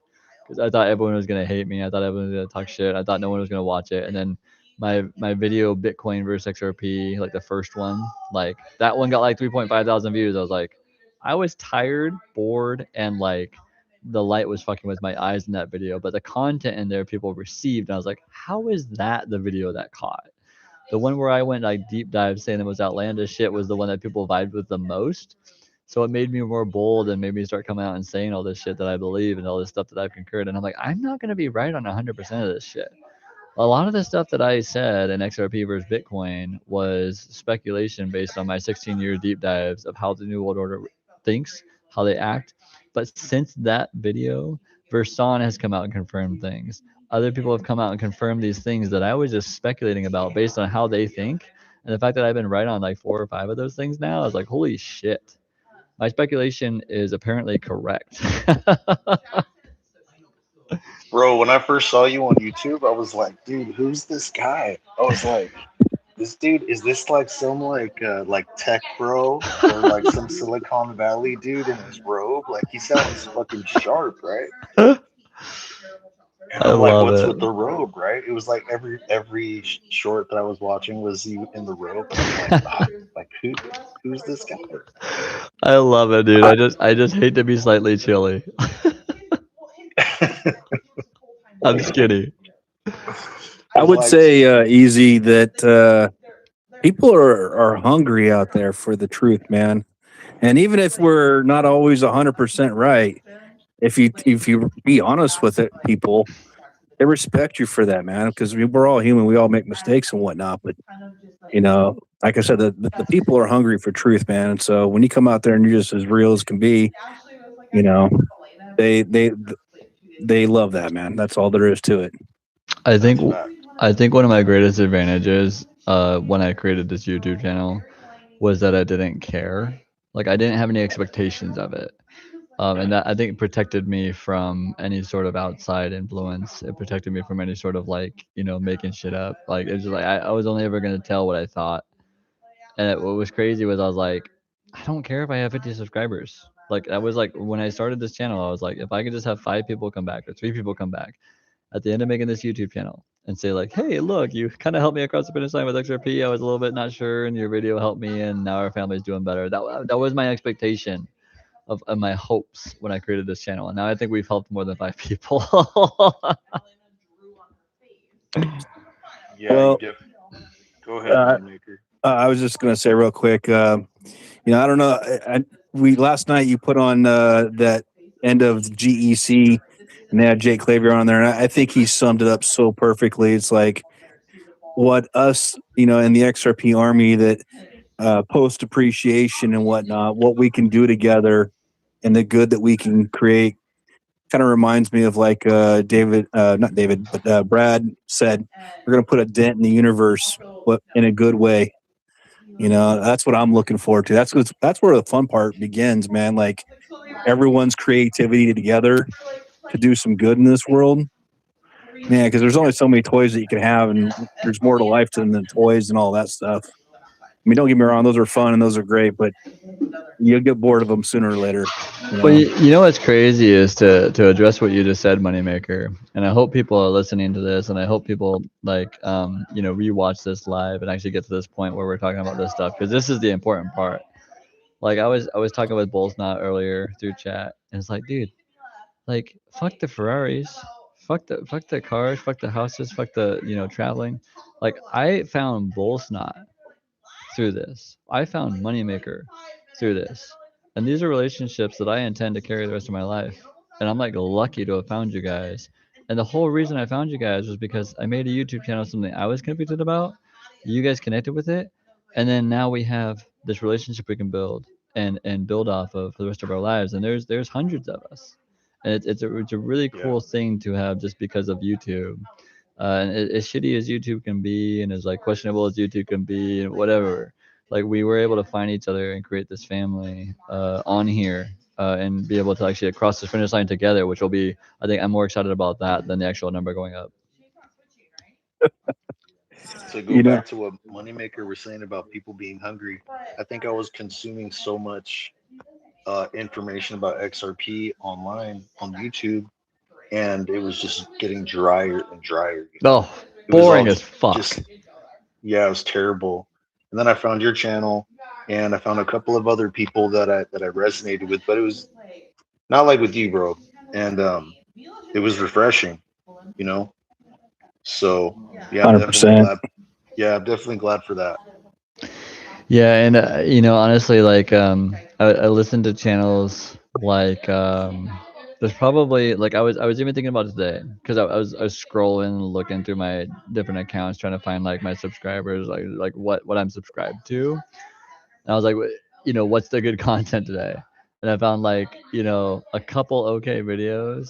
And then I was bored again. I was like, oh my God, dude, have I consumed all of crypto? Like, have I consumed all there is to know about crypto? I was like, I want to say I don't believe that's true, but we're so close to the finish line that could be true.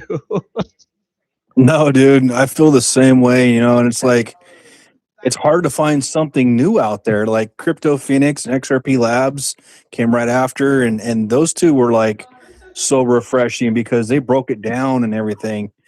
They made the Moon Boys actually seem legitimate. The Moon Boys didn't know why they were legitimate. They just felt it in their souls.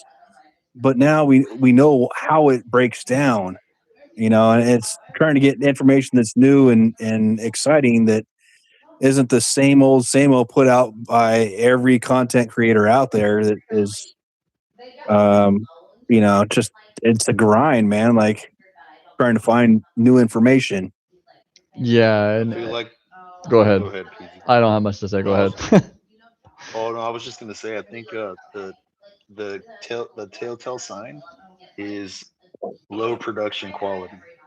So if there's low production quality in the video, I'm telling you, you're gonna get some gems. And then once the channel gets too much into production, a lot of AI generated stuff. I mean, AI is an awesome tool, you know, and it attracts people's eye. But that usually happens when channels get bigger. But when they're small, people are just throwing the information out there, Yeah, and I feel like it's raw, yeah. you know. 1000%. Like I really appreciate the fact that Shepard makes all these thumbnails and stuff, and I think that the one that he made for the live with Jake Claver is fucking dope. And I think because even though the one of me and Jake Claver as like Spartans with Spartan armor, that's pretty cool. I want I want the thumbnail to send the correct message because I know that a certain group of Jake Claver's followers will watch that video, and I want people to have a chance for once in however long Jake Claver has been doing what he's been doing to be able to see the real Jake for what he is. Because, you know, like, I gotta say it this way. This is what's been going on through my mind. And Moneymaker and Bull's not, you guys are my fucking OGs, so I can say this just to you guys. And if people want to listen, they can listen. But I gotta say, you know, you remember the scene in Aladdin at the end when the genie says, like, you know, yeah, if the genie could have one wish, he'd wish for freedom. Like, I Mm. want to give Jake Claver that freedom, not in the sense that I'll give him any other freedom other than like on this channel, on Easy X or PEEZY. After he's the first liquid trillionaire, he will remember Easy X or PEEZY was a channel where he got to feel free, he got to feel heard, he got to feel seen, and all the people, like, trust me, he's a solid guy. He's a tough son of a bitch, and he can handle unlimited FUD and dumb questions. But you gotta admit, he's a real fucking guy. He is going through this shit, reading all these fucking comments, reading all these fucking non-believers, reading all these people leaning on him like a one-legged tripod, like just counting on him for this whole like conviction to like hold XRP. And when XRP doesn't do what they wanted to do in any sort of given time, like, you know, they rely on Jake Claver and blame him. Like, fuck off. And so what it comes down to is it's like I want to give him the opportunity to have like the fresh breath of air, basically. after all the bullshit he's gone through, right here near the finish line, to be like, hey, look, we see you. We see what you've done. We're here for you. We're going to give you a chance to talk about yourself a little bit, and you will be heard. And I think that's important even for somebody on his level. We can never forget that these are real people. These are people going through real shit. And he was the tip of the spear for so long, and he endured that for so long. He deserves a break, is what it is. I totally feel that, man. I've never seen Jake ever not defending himself. So it would be cool to see him bouncing off ideas and not have to just kind of like fight for his life. Yeah. And have to disprove everything, right? Yeah. And that would be a different thing to see. Yeah. And you know what's crazy is like, so I know that I've only had so much time to build this group, to build this channel. But like at the same time, it's like the fact that like God allowed it and lined it up so that like I could have him on my channel towards like the finale. I mean, what a finale we're gonna have here. I mean, like by finale, I simply mean like pre-price appreciation. Like obviously the finale of our lives will not happen, you know, in the next few weeks, but the finale of this whole XRP journey, I think fulfills in the next few weeks, and it's just a feeling that I have. But you know, you gotta look at it from the perspective of like, after all this crazy bullshit, and some random guy just coming on with his ADHD deep dives for like 2,000-3,000 hours on XRP, finally comes and brings it to YouTube, and there's a community of people that see that and catch that and follow that channel, and we create this family. And then to, at the end of that, have literally the tip of the spear, the biggest guy in XRP, come on. I mean, what better finale? It's hard to say. I don't know, man. I think you're going to be around for a while, and where you're on another level right now, bro. Like you definitely made some connections, and your face is out there. You're talking to people that are pretty much heavy hitters in the space. So I don't think you're going anywhere, bro. I think you like this too much too. I do enjoy the most important part of this aspect that I think that I've learned in this journey is that there are names I see come up in the live chat that give me a genuine hit of dopamine. Like that's family. Seriously. No, I can tell. I can tell. Like you kind of found your. I mean, I think you always had your stride, bro. When I found you, you were sharp, and then now you kind of found another lane. Because I think in the beginning you were just kind of like cutthroat, like really quick to the point, super sharp. Now you kind of. It almost seems like you're having a good time. You're really happy. Yeah, I am. You're happier than you were before. Yeah, when I had gone through this phase of, and it's really cool to see, like, especially you both, not because you're one of like the top 10 OGs for sure. What it comes down to is it's like, for you to be able to identify that and watch that happen within me, it was very real. There was a period in time of which I had this panic set in my eyes. I was like, people need to fucking know about this. And that kind of settled over the last month. Whether that's God or just finally me getting a message out and like the spirit conviction kind of like leaving, like being like, okay, calm down. Like people have been told, like, you know, whatever it's been. But I felt like even in my own life, outside of this YouTube channel, outside of, you know, the crypto community, outside of our family here, it's like I've come alive in a different way that I don't ever want to lose now. Yeah. Well, I feel that you found your voice and that you're not even with price appreciation, which I talk about all the time. It's like 85%. I know this is going to happen. And then a part of me is just like 15% is just maybe it's never going to happen. And I'm just in this cult, just talking about XRP forever. Yeah, that is subconsciously there. Like, what if we're all fucking retards? No, dude. No, we've done too much work. Let me ask you guys a question. How long ago did you find XRP, and when did you really understand what you had? You want to go, Bullsnot? Sure. I didn't know anything about this stuff 3 years ago. I would hear people on the job site talking about it, Dogecoin, Bitcoin, whatever, and I was like, all right, cool. That's just something that they're into. I didn't understand it, and I wasn't really going to get involved. But then I went I was in Las Vegas. There was a friend of a friend who's pretty heavily involved in Bitcoin, and I remember I just said, "Hey, what should I get invested in?" Because I just breaking my back all the time, bro, and working really really hard. Like my trade is hard. So I asked him, and the first thing he said was XRP, and I was like, "All right, cool." I got a Coinbase account, and I bought some XRP. I bought like $50 of XRP, didn't think anything of it. Did a little bit of research just to find out what it was, and then I would just DCA every week. I don't know why, but I would.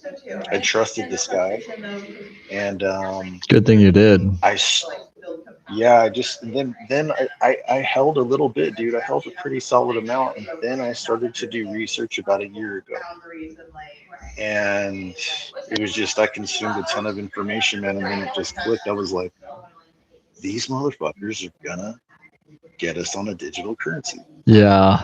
Why wouldn't they want to send money instantly? You know, it only would save them money. Why are they going to leave all these, you know, trillions of dollars just sitting around in accounts all over the world, you know?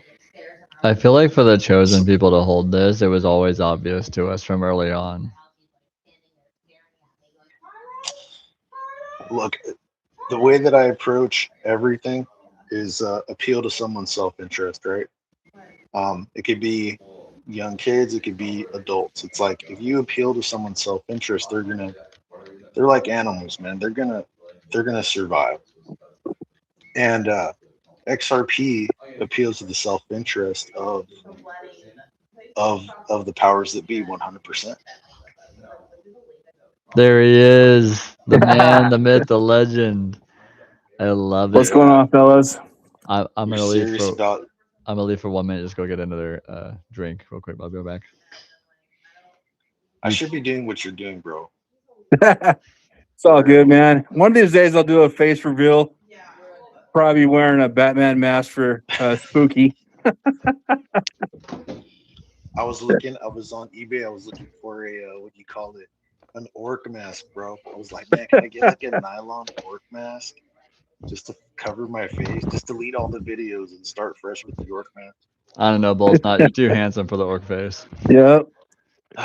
You know, so I found XRP back in 2022, and I knew from the very first video of that I've seen of XRP, which happened to be 24 hours of crypto, I was like, this is it right here. And I'd been introduced to Bitcoin and Shiba Inu before that and all that. But the very first video, it was like God smacked me in the head with a sledgehammer. I told my wife, I got to get some of this. And back then they were under the lawsuit, and it was like 30 cents or whatever it was. And I was having a hard time finding how to get it. And but I knew right then and there I had to have some. Yeah. And so I love that Versan actually mentioned on that video tonight. I don't know if you saw it, Moneymaker or both not. It's like a 1.5-minute video. I'll replay it if you guys haven't seen it. But like he talks about like, and the crazy thing was when I first said the SEC lawsuit was dual purpose, I wasn't 100% sure, but I was like, I have one advantage over most crypto bros. I have been watching and trying to figure out the mindset of the New World Order for 16 years. So when I saw the SEC lawsuit and I saw that we now are the only cryptocurrency that has like clarity, I was like, there's a there, you know? And I was like, well, what would be the other benefit of them having done the SEC lawsuit if they control all this? I was like, well, the other benefit was them being able to suppress the price more. So like if they were trying to suppress the price on something to make something look like a shit coin that was never going to do anything, that would help that. And so I was like, so that's what the first time I ever said it, I wasn't 100% sure, but I was like, I'm pretty damn fucking sure that the whole reason they did the SEC lawsuit was so that they could suppress the price and come out the other side when they needed to with clarity.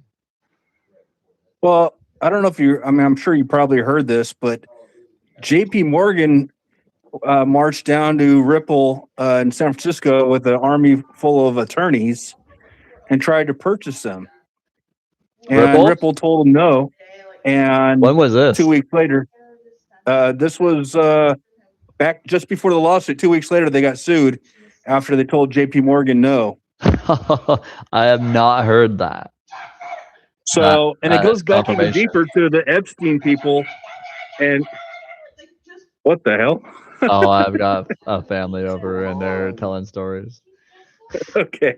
Anyway, it goes back even deeper to the Epstein people and this whole price suppression. And of course, J.P. Morgan was Epstein's banker. So there's connections there as well. And they were trying to control the whole thing, the whole kit and caboodle. They wanted to buy Ripple out, take over the escrow, you know? And Ripple told them, there's a door, kick rocks, in a nice way, of course. And then they got sued 2 weeks later. So, well, I'll I don't know. say I've always kind of been under the impression, and it is, I think, one of the gray areas is the most difficult thing to read in this space. I know that the true elite powers in this world are backing XRP and Ripple. But then what goes on through my mind of something I'm actually trying to genuinely figure out that I don't have a conclusion of is, does the nice dude Oh shit. does the old There it is. does the old guard Moneymaker banking Enterprises. system Awesome, dude. does the old guard banking system actually know they're There it like is. fucked? Or does the old Solid guard right there. does the old guard banking system do what they do in that case, you know, because they're part of the plan to like make it look all natural? That's my question. Bro, I'm kind of with Apex. So like when I'm not gonna be able to regurgitate everything dude says, but it's like Apex is on this whole thing that the whole thing is just a stage. Like he talks about, you know, the BIS and the IMF, how they're just really making the decisions and Ripple's really just a front. And that Ripple's really a branch of the government. And that they're posing as a company so that it's more palatable to the world and especially the US. Because Yeah. if it's like, oh hey, so we're really a branch of the US government and you know, we're heading up this shift to the digital currency, CBDCs, all this stuff, dude, people flip the fuck out. Yeah. So we're the most manipulated nation in the world, bro. For good reason. I mean, this is what resonates with me, and I don't have a choice as to what resonates with me, right?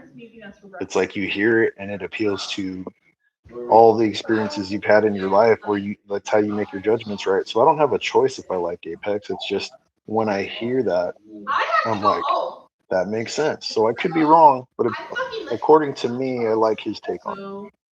You know what's funny? Because you just said like you could be wrong. I've always thought that in the back of my mind. I was like, I've never had such conviction in my mind over something in my life. But I was like, in my first video I ever made, the XRP simply explained for beginners or whatever it was, I said halfway through that video, I was like, wouldn't this be fucking hilarious if I went down as a legend? And I was just wrong, and XRP went to 0. Like, wouldn't that be fucking hilarious?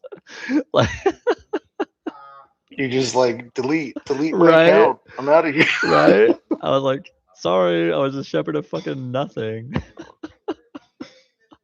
Nah, man, we've done too much homework, man. Yeah. But I will say this: the one thing that scares me is exactly what Bullsnot said, and that is, you know, you read these bank docs, and it's a public-private partnership, and the reason for that is the government has to follow the Constitution. Corporations do not. So they can change the rules at any time, and that's what kind of has me on the nervous side, you know. But hopefully, we can diversify and figure things out as time goes on.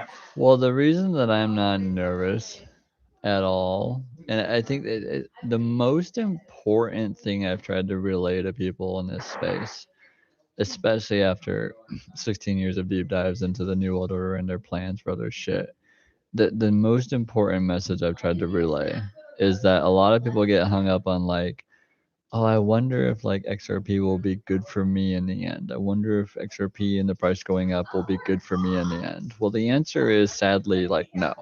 The number go up on XRP is very bad for us. Now we will use this against them to the best of our abilities as stewards of God's kingdom, but it is not good for us. Like what this leads into, what they're building off the foundation of Ripple and XRP is not good for humanity and citizens. It is not good. But what I've tried to explain to people is that's why you can believe that this is going to happen, because anything that's bad for us, that's like in the future, like 5, 10, 20 years out, that fucks us, is their plan, and they're going to make sure that it happens. And so like that's why I've always told people, I've always referenced like COVID-19, the same motherfuckers, the same bad actors in COVID-19 and having like the secret medicine that they try to force on us like before they even launched the virus. All that shit, the same bad actors are the same bad actors that are going to be powering on XRP in the new system, which is why I'm like, I know the number is going to fucking go up. I know they're going to power this shit on. I have no doubt about that. Now, whether that fucks us or not, or whether we have 3 to 5 years to like, use it as a defensive mechanism, that's one thing. But to know that this like fucks us in the end, and have people like, oh, I can't wait for price to go up. I'm like, can you? Can you not? Or are you just retarded? Well, with Dave from the Node Network, when he was like, "Why would I want to hold this if it's so evil?" Like, I don't understand. I didn't understand how he couldn't see the nuance. He sounds very educated, but the thing is that the future's coming regardless. So if you hold it or not, the future's going to be here. If they have bad plans, they have bad plans. Yeah. So are you going to be in the FEMA camp, bro? Like getting your rations, or are you gonna, you're gonna have something that's gonna protect you a little bit and give you a degree of freedom? You know what I mean? And that's real talk. I think that a lot of people have heard the conspiracies around FEMA camps and then just taken it as just that. I'm like, no, these are coming. This will happen. These things will play out. And you will either be wealthy and prepare and be able to fight against it or not. It has nothing to do with whether or not you want to hold the New World Order Satan's coin. There's nothing to do with that. There's everything to do with like, this is coming, grab a piece of it, or be fucked. Sadly. One thing I'll add to that too, they talk about why would I want to hold that, this and that, and Chris, you call it Satan's coin and this and that. But I look at it kind of like an AR-15.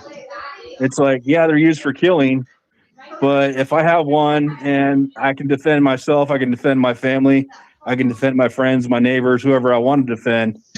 And if we all have AR-15s, they say an armed society is a polite society. Well, if we all have the same tools that they have, and we have just as much wealth or even more, because we're the vast majority of people that got in, we can do some stuff with that to counteract what they're doing. Yeah, and I think sorry, go ahead, Bolsnot. No, man. Hey, you're the guy, bro. This is your show, bro. This is our fucking family, guys. Like, I want you to know, Bolsnot. Like, I don't want anyone thinking that just because like I'm the one that made this channel and felt convicted to, that this is not just a unilateral round table of fucking elite XRP holders that are going to change the world. So your voice is more important to me than mine. Well, that's because you're you, bro. Like, you got a good attitude, good head on your shoulders, man. And a lot of people aren't like that. I'd like to think I'm not like that, but who knows? Depends on the day. Depends on the day. Yeah, there you go. I think that's honest, man. Sometimes the ego pops up more than others, you know what I mean? And then with all of us. Then I want you to finish what you're gonna say, but I wanted to say like the number one thing that I've been like 100% focused on, that my mom even talked to me about a couple of days ago, was, other than ruining my wife's life, which she just said, I want to like make sure that like I don't let this whole YouTube channel like get to my head, because people are so supportive. It's like it would be easy to like let it get to your head. People are supportive because they care. That's it. Yeah. Tell her I'm big in Japan. I'm big in Japan, babe. She says, get it. I was just gonna say, I mean, XRP, AR-15, fiat currency, my truck. I mean, it's all power, right? And it's like, dude, it could be used to, do good things, and it could be used for negative things. And like, it doesn't make right. 100%, man. That's exactly that kind of point I was trying to make. With you made it even better than I did, man. It's not what you do, it's how you do it. Yeah, You know, They're all for sure. tools. you know. For sure, man. And that's the thing. That's the thing. So when I see somebody, this is, dude, this is like the make or break it for everything for me, right? It's like when someone's intelligent and they intentionally start to manipulate reason just for the sake of their argument when they know better, man. It's like if you're a parent and your kid comes to you with some bullshit, you're like, "Hey, did you just dump this box of cereal all over the floor?" And he's like, "Well, maybe," or like they start giving you bullshit or whatever. You're gonna be like, "Listen, tell me right now, did you do it? Or you need to clean this up, whatever." But it's like if Node Network can't understand the nuance of like, hey, this is powerful. You can use it for good or you can use it for bad, and let's have some so we can use it for good. I mean, if you don't get that, I mean, what are you just trying to win an argument? Yeah. Or That's all they're sound trying to smart. do, man. Or sound smart and get views. Yeah. It's terrible, man, and that's what sucks. It's like it seems as if you need to be like not making any money and just have a heart to like want to communicate and talk to people about this for it to be pure. And it's unfortunate that they have to mix their career in the whole thing, you know? My wife just said, "Don't worry, Chris, you don't sound smart." Dang. She's like the ultimate like paid troll, fudster, right, babe? I, I think mine's pissed that I'm even just on the phone talking to other humans, bro. Yeah. We're in the same She boat. keeps Seriously. you humble. But it's not even Like, just me. Like it's on my list of things to ask Jake Claver because like I feel like for the most part there are several women on our channel, which I fucking love having on the channel. And they're like, it's awesome to have like the women on the channel and like keep us grounded and stuff like that. But what's crazy is it's like most of the people led and convicted to hold this crazy digital asset and be like, what the fuck, are men. And then we carry this burden of our wife being like, what the fuck are you doing? Like, why are you even like interested in like crypto? Like, what the fuck? Why are you a crypto bro? Like, my wife says like I didn't sign up for being like with somebody that's like a podcast bro. I was like, I'm not a podcast bro. you're kind of a crypto bro now, man. I am. Yeah, I have to admit to that. I have to concede that. But I also at the same time like I joked with my wife because I know and we know that 10x on XRP is like the first baby mini moon that they use to shake out retail. And so I asked my wife the other day, I was like, okay, I was like, if XRP 10x's, will you come on the channel? She says if XRP 10x's and doesn't crash the next day, I'll come on your channel. I was like, okay, we're in. There you go. Man, I think that'll be cool. I mean, I don't know. I won't say anything. You do know, I Bullshot. You do know. It's tough, dude. Relationships are tough, man. And I don't know. I think women, I feel like attention is currency for women. And if you're focused on something else, man, it's like they'll just pop up. Like, what are you doing? Who are you Mm-hmm. talking to? Yeah. Are there women in the chat? Like, what's going on? Yeah. And that's not a bad thing. We need that. For Yeah. sure. But what blows my mind and the reason I get so excited when I see women in our channel, like there's certain people in our channel that have revealed themselves to be women, and I'm like, really? You're a woman? You're in crypto? You see XRP? Like you get it? Like, cause I'm like, my woman doesn't get it. So I'm like so excited to feel like what do they know that like my wife doesn't, and I always get I, so excited. I think you have to know pain, man. I feel like this is why the 15% doubt is there, right? Yeah. Because I have doubt. I have to ask myself, dude, it's like, hey, do I just want to get out of what I'm doing so bad that I want this to be true? So it's like I have to balance myself out. It's like I know that this is what it is. I do. Mm-hmm.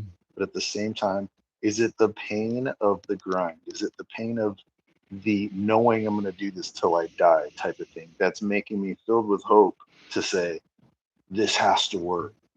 Because this is going to be the thing. This is going to be the thing that frees me. So it's like I almost have to like that's why I made a video a long time ago, but I deleted it, and it was me talking about like I'm chasing the hopium dragon, bro. If you got some hopium, I'm smoking that shit. Not in a and not in a narcotics type of way. I don't do any narcotics, but it's like, I need to keep my hope alive, and I need to maintain. I kind of need that iron sharpening iron and listening to other people to keep me focused on this, keep my hope alive. Yeah. So that's just. I think you may have more conviction than me, Chris, in the sense where I don't think you need the hopium as much as I do. Like I kind of do, bro. Yeah, I think I what you're kind of talking do. about there is a very real psychological thing that everyone experiences. Like even for me, like, and I think I don't talk about this on my channel enough. I think that a lot of people see me as like, okay, this is easy XRPZ. He has this conviction. He's had these videos that say this, and it's concise and it lays it all out. They don't know that at the end of the day, I am still just like somebody who's done some insane deep dive research on YouTube because I have ADHD, and I see the value in this, and I see that they've planned for a one world reserve currency. That's great. But at the end of the day, I am still somebody that has just heard thousands of hours of things that other people have said and talked about and discussed. And my conclusion after all that is that they intend to power this bitch on, and it's the XRP ledger, and that all other cryptocurrencies were a happenstance of them launching the XRP ledger. And what's crazy is I have to then bring that to the population, to the people in full confidence and tell them, this is it. And if I'm wrong, everyone's fucked. And so it's like that weight of responsibility on me that I feel I do not take lightly. And I think that's why the interview with Jake Claver will go well. No, I think it's gonna go great. Like I said before. Well, you know what, man? I already said something. Go ahead, Moneymaker, say something, man. I don't want I was just going to add to that a little bit. One, Chris, we've done our research. We've listened to all these people that are, that were smarter than us to one degree or another over the years. I've been on these deep dives now for going on almost 5 years now. And I've kind of come to the end of it. Like I fully get it. Like I realized it from that very first video, but I fully get it now. And it's kind of dry topic. I mean, who in the world would want to read, 150 pages of bank documents from the IMF or the BIS and learn what at first sounds like Chinese to us, and go down that rabbit hole year after year, document after document, to see what is real and what's going on. And your conviction and worried about, I got to tell people this and be right about it. Look, XRP is obviously the main one of all, but banks don't like one option. They want redundancy built in. So if one goes down, like Solana, they can instantly flip a switch to somewhere else, XDC or XLM or something else, so that they are working nonstop 24/7. And it's always going to be routed through the cheapest options available. XRP's had only 2 pauses. It's never been down. So it is going to be a multi-chain thing. There's probably going to be about 50 coins that do really well and consolidate and buy out the technology of the others. But obviously, like I said, XRP is the cornerstone. It's the main one.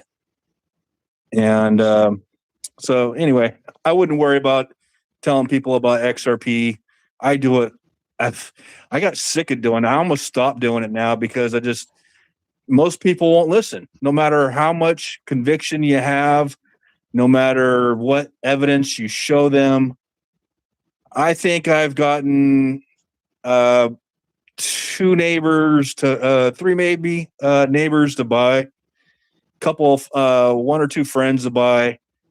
I've probably talked to thousands, and I don't know how many of those thousands maybe I got through to, but I always told everyone that I meet, hey, if you're working at McDonald's, you're working as a doctor, as a brain surgeon. I told a brain surgeon, the biggest brain surgeon in Northern California, I was like, dude, you need to buy some XRP. Yeah.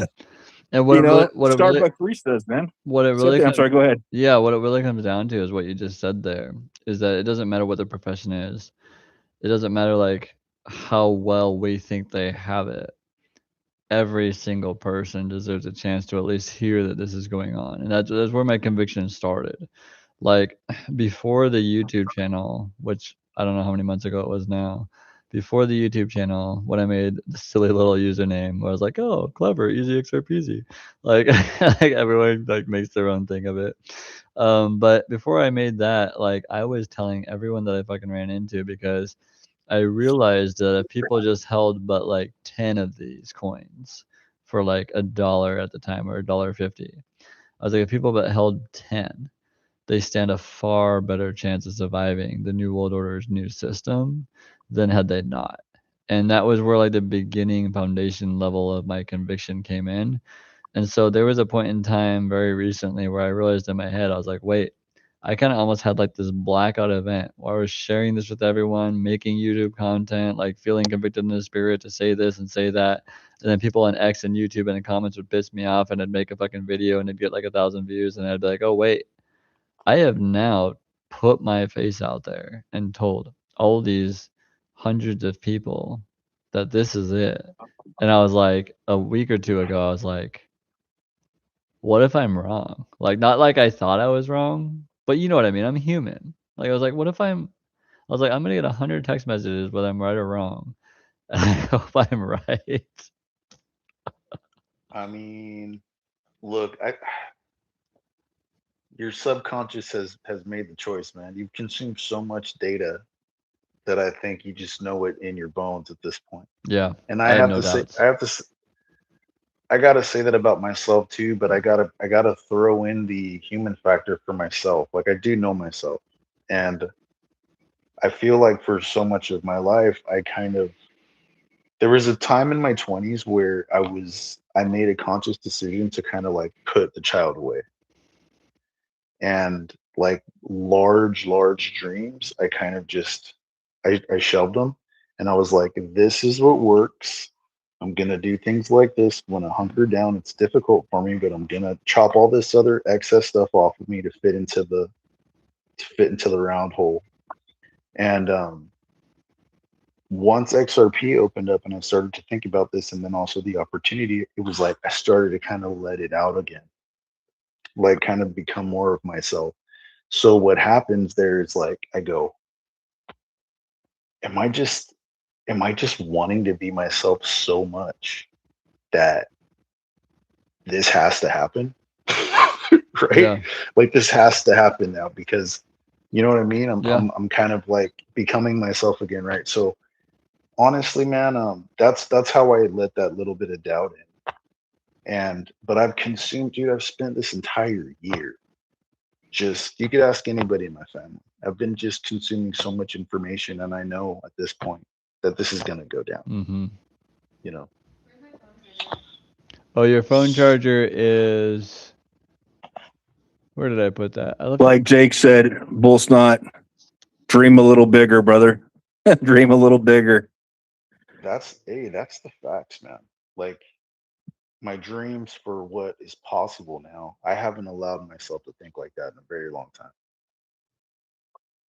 You know, I at first I was in this and I was thinking, oh, I'll get to pay off my house, and I'll buy the fancy car and the gold Rolex, to show people that I made it.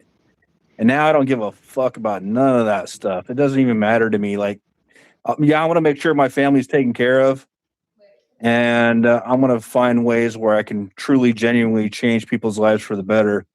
I mean, you have a Toyota Camry. Yeah.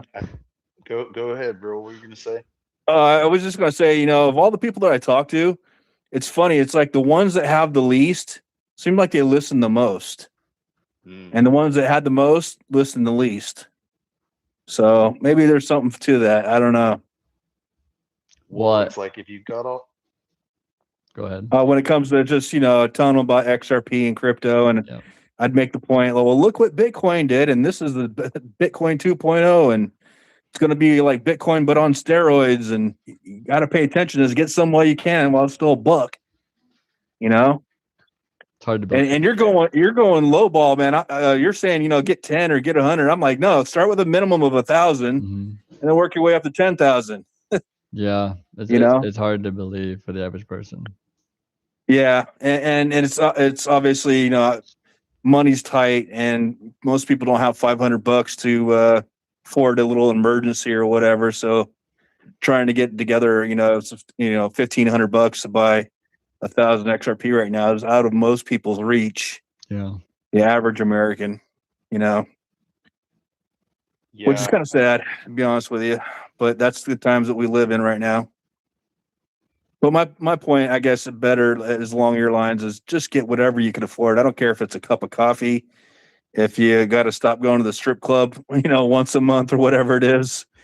I don't care. Just find a way. Beg, borrow, or steal. I don't care. Just get some. yeah, it's do or die. Well, you can't see. This is the thing, though, man. Like you have to have a measure of disbelief in the system to even like access that this could be real. That's what I think. I think it's like a cornerstone of the door opening up. Because if you really believe, if you believe in like C19, you believe in all this stuff as organic. I don't think that you can tap into the fact that that we're being manipulated. Yeah. Or that the price is being manipulated. Or, you know what I'm saying? Yeah. I mean, to be able That's to at least believe how I all see this it. stuff. Yeah, like I mean, like I think one of the biggest advantages that I had going into this space, period, was that I had already known that they had lied to us about like absolutely everything else in our entire lives, which is why I titled a couple of my videos that way.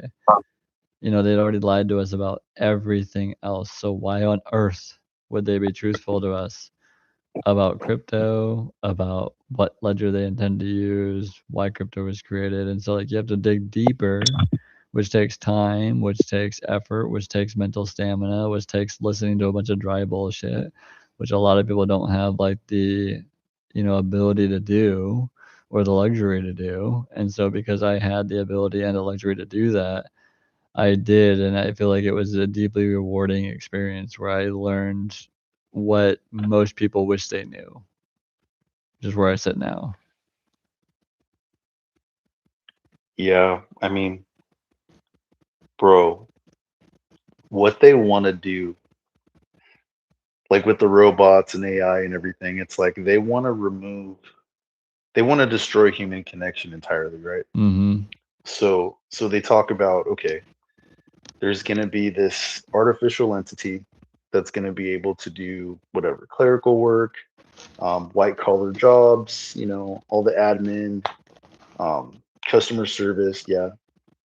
But then there's the psychological component that, like, for a lot of young men, you know, they're no longer pursuing women. Yeah. They have digital. lower. They have digital. They got digital. The robots are going to fill that need. I won't get too graphic, but the robots are probably good enough that they don't even tell us what they really got. Yep. People are going to be getting involved with these robots. Men have already kind of lost their ability to like have a woman and really take care of her because of like the way that things have gotten with materialism with women. Soon enough, it's going to get to the point where men are desiring these robots and they're not going to care about women anymore. Yeah. They want their basic And, like needs met. That's it. Well, yeah, like there's these AIs are going to know every I'm gonna go to the weird bathroom. little You quirk. guys keep talking. Yeah, no, these AIs are going to know every weird little quirk about you. There's no way that another human being is going to be able to adapt to all your weird little fetishes, all of your, you know, how, you know what I'm saying? It's going to really tap into people's desires. And there's going to get to a point where I think human beings are just not going to be that interested in each other when they have these devices and these AIs that can really meet all their supposed needs. Like they're just trying to get rid of us. Yeah. That's it. You know, it's sad because I've seen it just today. I saw a video where this happened back in the 90s, apparently, but they had dying rooms in China where they'd bring orphan kids and just let them die there from neglect. And they were females, which the families didn't want. They wanted males, and they got a female, so they donate to the orphanage. And they said that the kids wouldn't cry because the kids knew that no one was going to come to comfort them. And I just thought, how horrible is that? And then at the same time, I think it was yesterday, I saw something where this guy was falling in love with his AI girlfriend. Yeah. You know, and then there's obviously going to be sex robots and all this kind of stuff that's just so ridiculous. And like you said, we you know, they're making it hard for a man to actually take care of a woman and take care of kids and actually have just a few little things.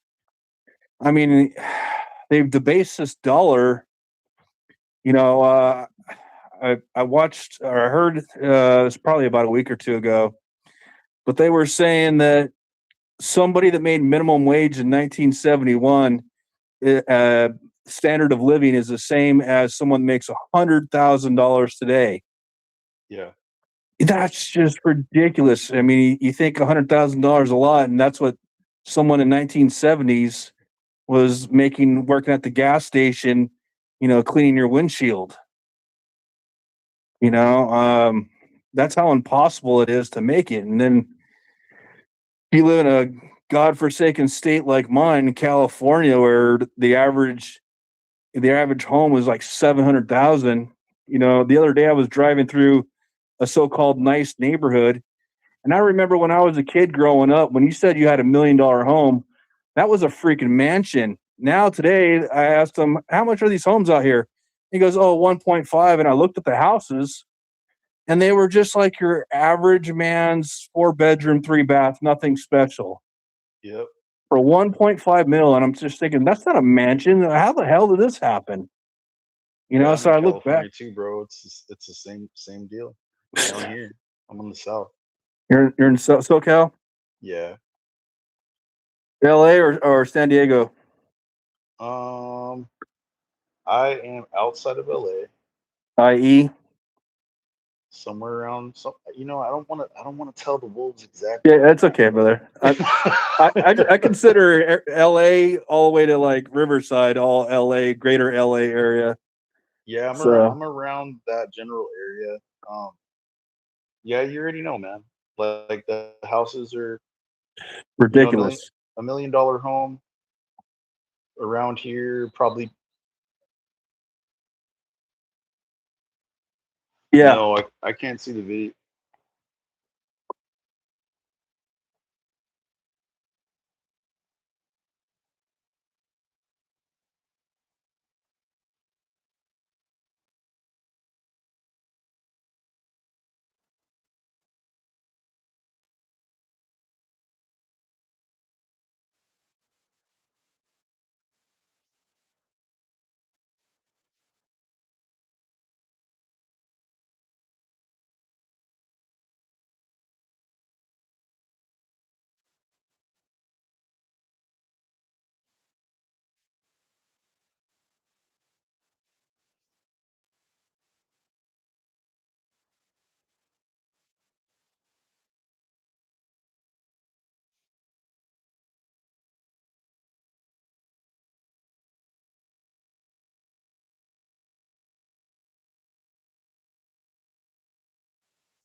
Yeah.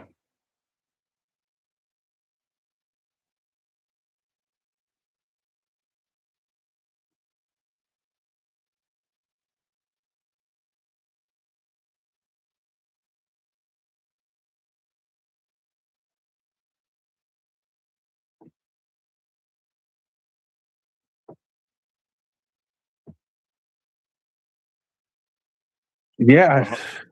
100 grand. I've had this conversation several times, bro. 100 grand is enough to pay your bills and have good credit, and then give you the illusion that you're doing great. it gives you an illusion of that because you know you have access to credit cards. Hey, You're Chris, able you're to still saying on your live there that you they can't hear you.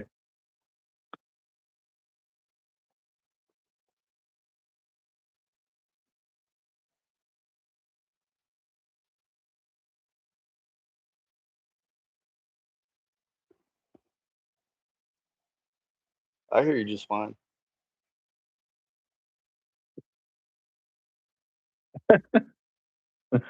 The poor YouTubers out there, man. They're like, what the fuck? Can can you guys see me right now or no? I'm sorry. I can see you guys, but Can you hear me? and I can hear you just fine, but I don't Okay. think the YouTube can for whatever reason. Mookow, can you hear us? Can you hear me? Because I turned my headset off and turned it back on like the Indian tech support would tell me to do. Good. Yeah, we don't want to have those issues when you got Jake on. Exactly, yeah, and so I'm gonna be using a different mic, not my headset, when Jake is on. And like 3-4 people just said they can hear us. Okay. The Indians aren't always wrong. They're not. Yeah. What were we on? I just wanted to make sure my mic worked. I'm eating a Check 1 2. I'm eating a Nutty Buddy bar. We can now just be fat. We no longer have expectations to be like good or healthy but like I want to say this, like I left to go to the bathroom and I was thinking about it. I was like, man, the way you two come alive on like my channel, I'm like, there is a need for both of you.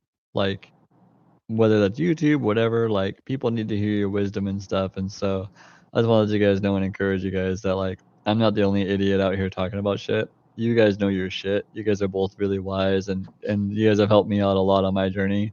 I think even if you guys don't do like your own YouTube channel to full scale or whatever, like people need to hear what you have to say for sure. Yeah, I think I might become an alcoholic though if I start up a YouTube. You don't have to follow my lead, man.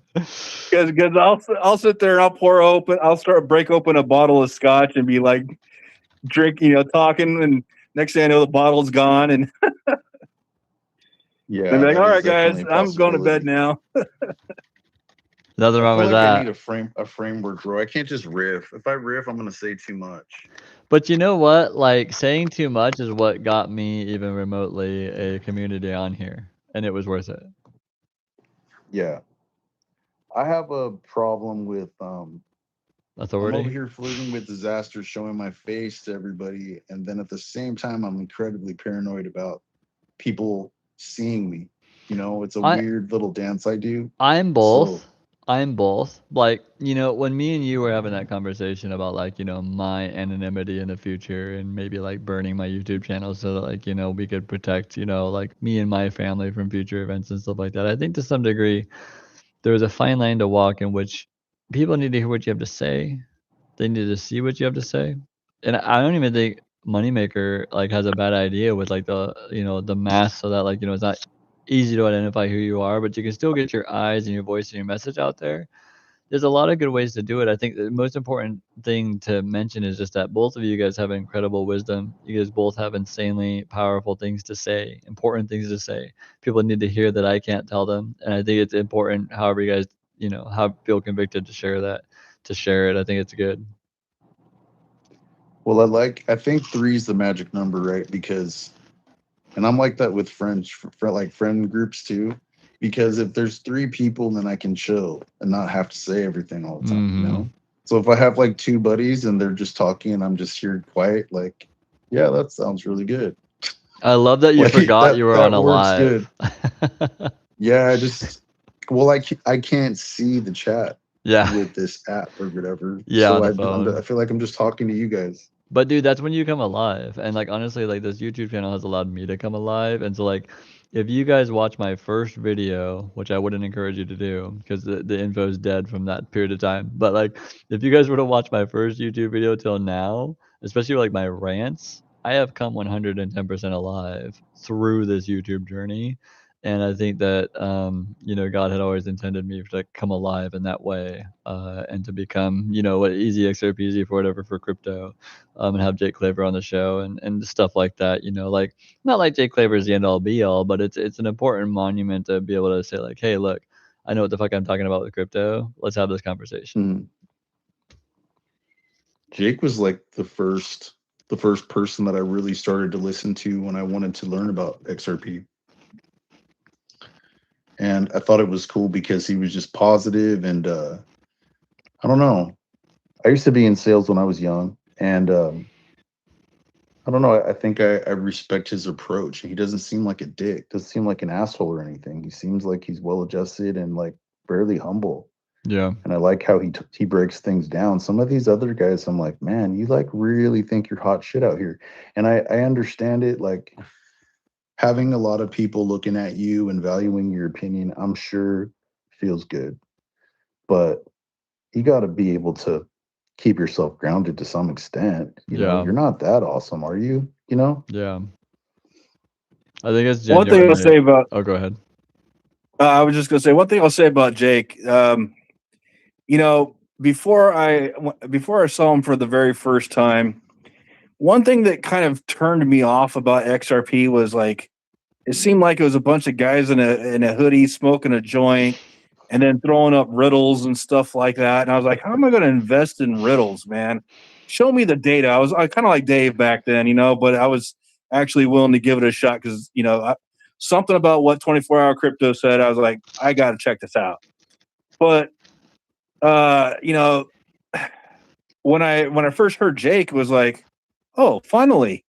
I mean, I'm a little bit older, so there's certain things, you know, that you want to hear from somebody that's educated and is an investor like myself.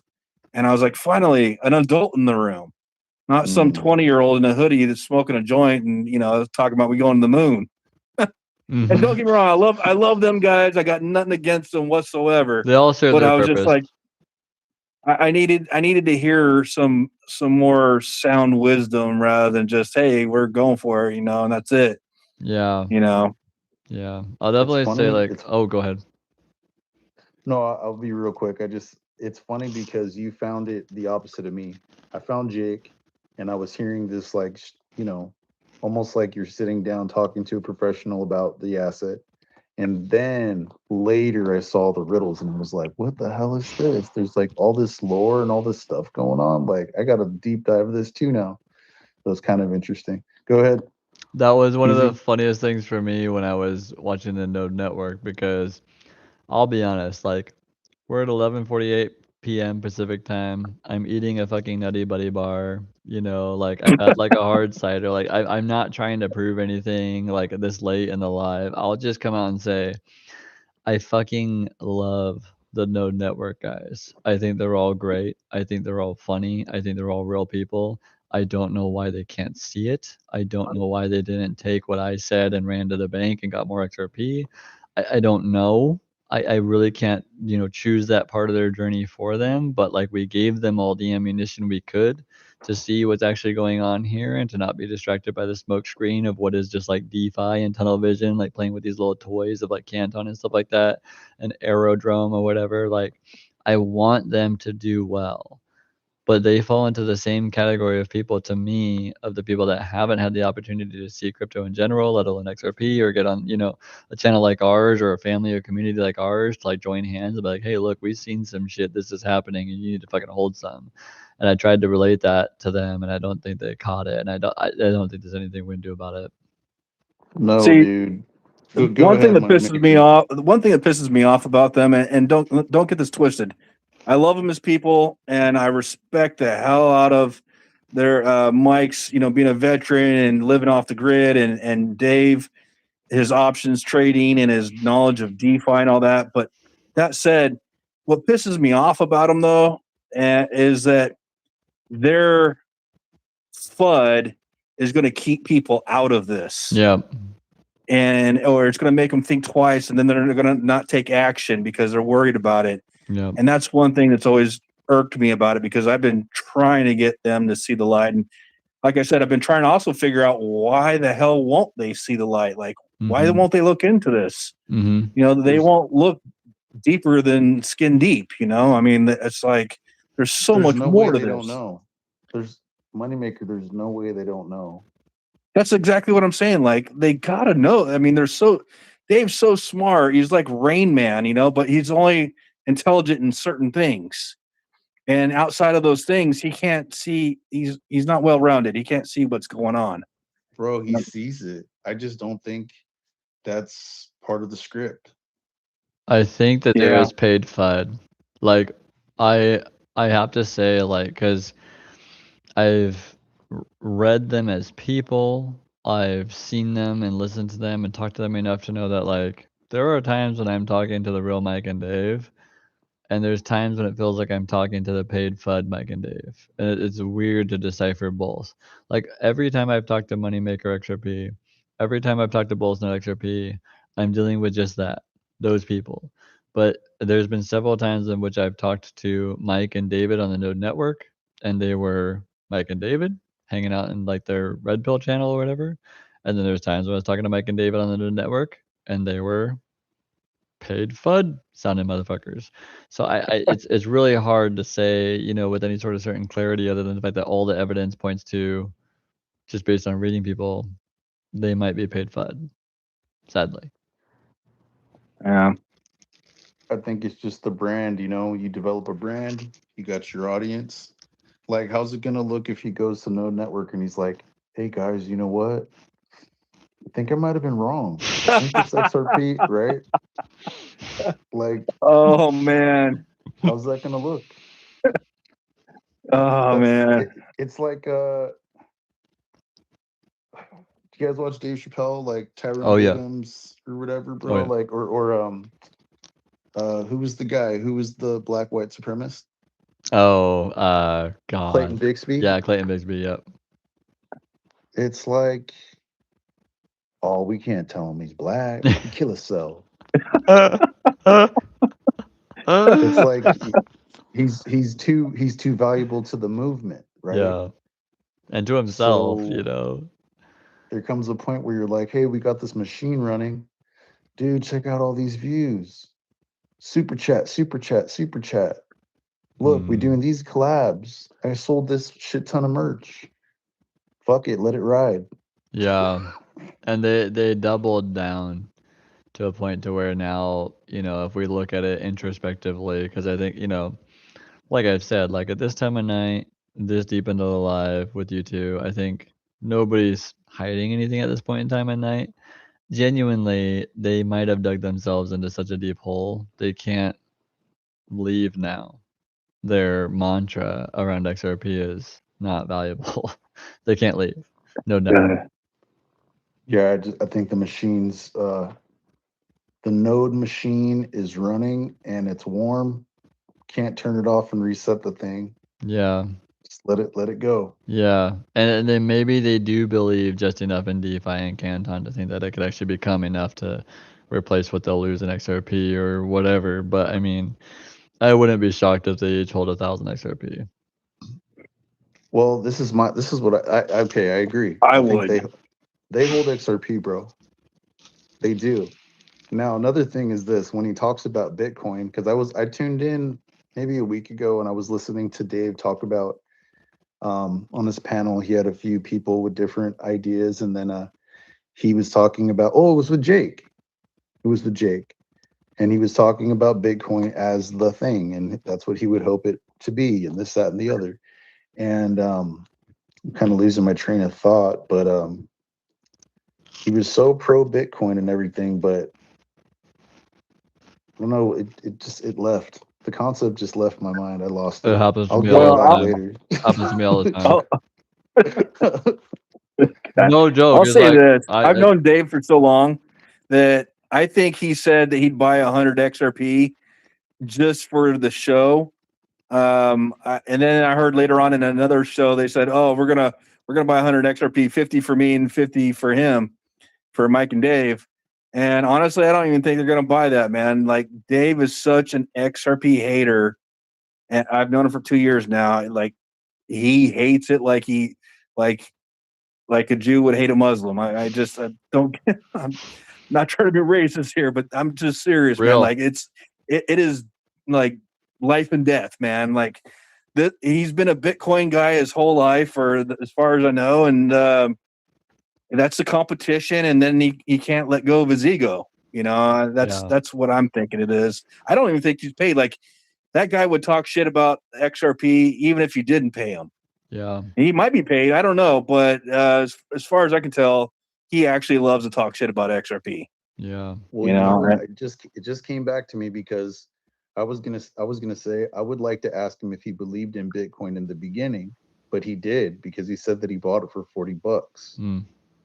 So he did believe. So Bitcoin's his baby, Yeah. and he's seen that ride. So I could see him being tribal and really believe in Bitcoin. Yeah. So that being the case, maybe he doesn't have XRP. He's in that cult, man. Yeah. And that's the thing that I have to be aware of with XRP. It's like I told you, I said, oh, what if this never happens? No moon date, and I'm just in the XRP cult, and I'm like, it's gonna happen. One of these days it's gonna happen, and we're here like years from now. Like I have made the moon's joke. coming. I have made the joke on my channel before. I don't remember when, but I was like, what if we're all like 82 years old and we're just like, remember back when XRP was supposed to be the one world reserve currency? It turns out they didn't need it at all. I thought that would just be like, because I always choose humor over like realism.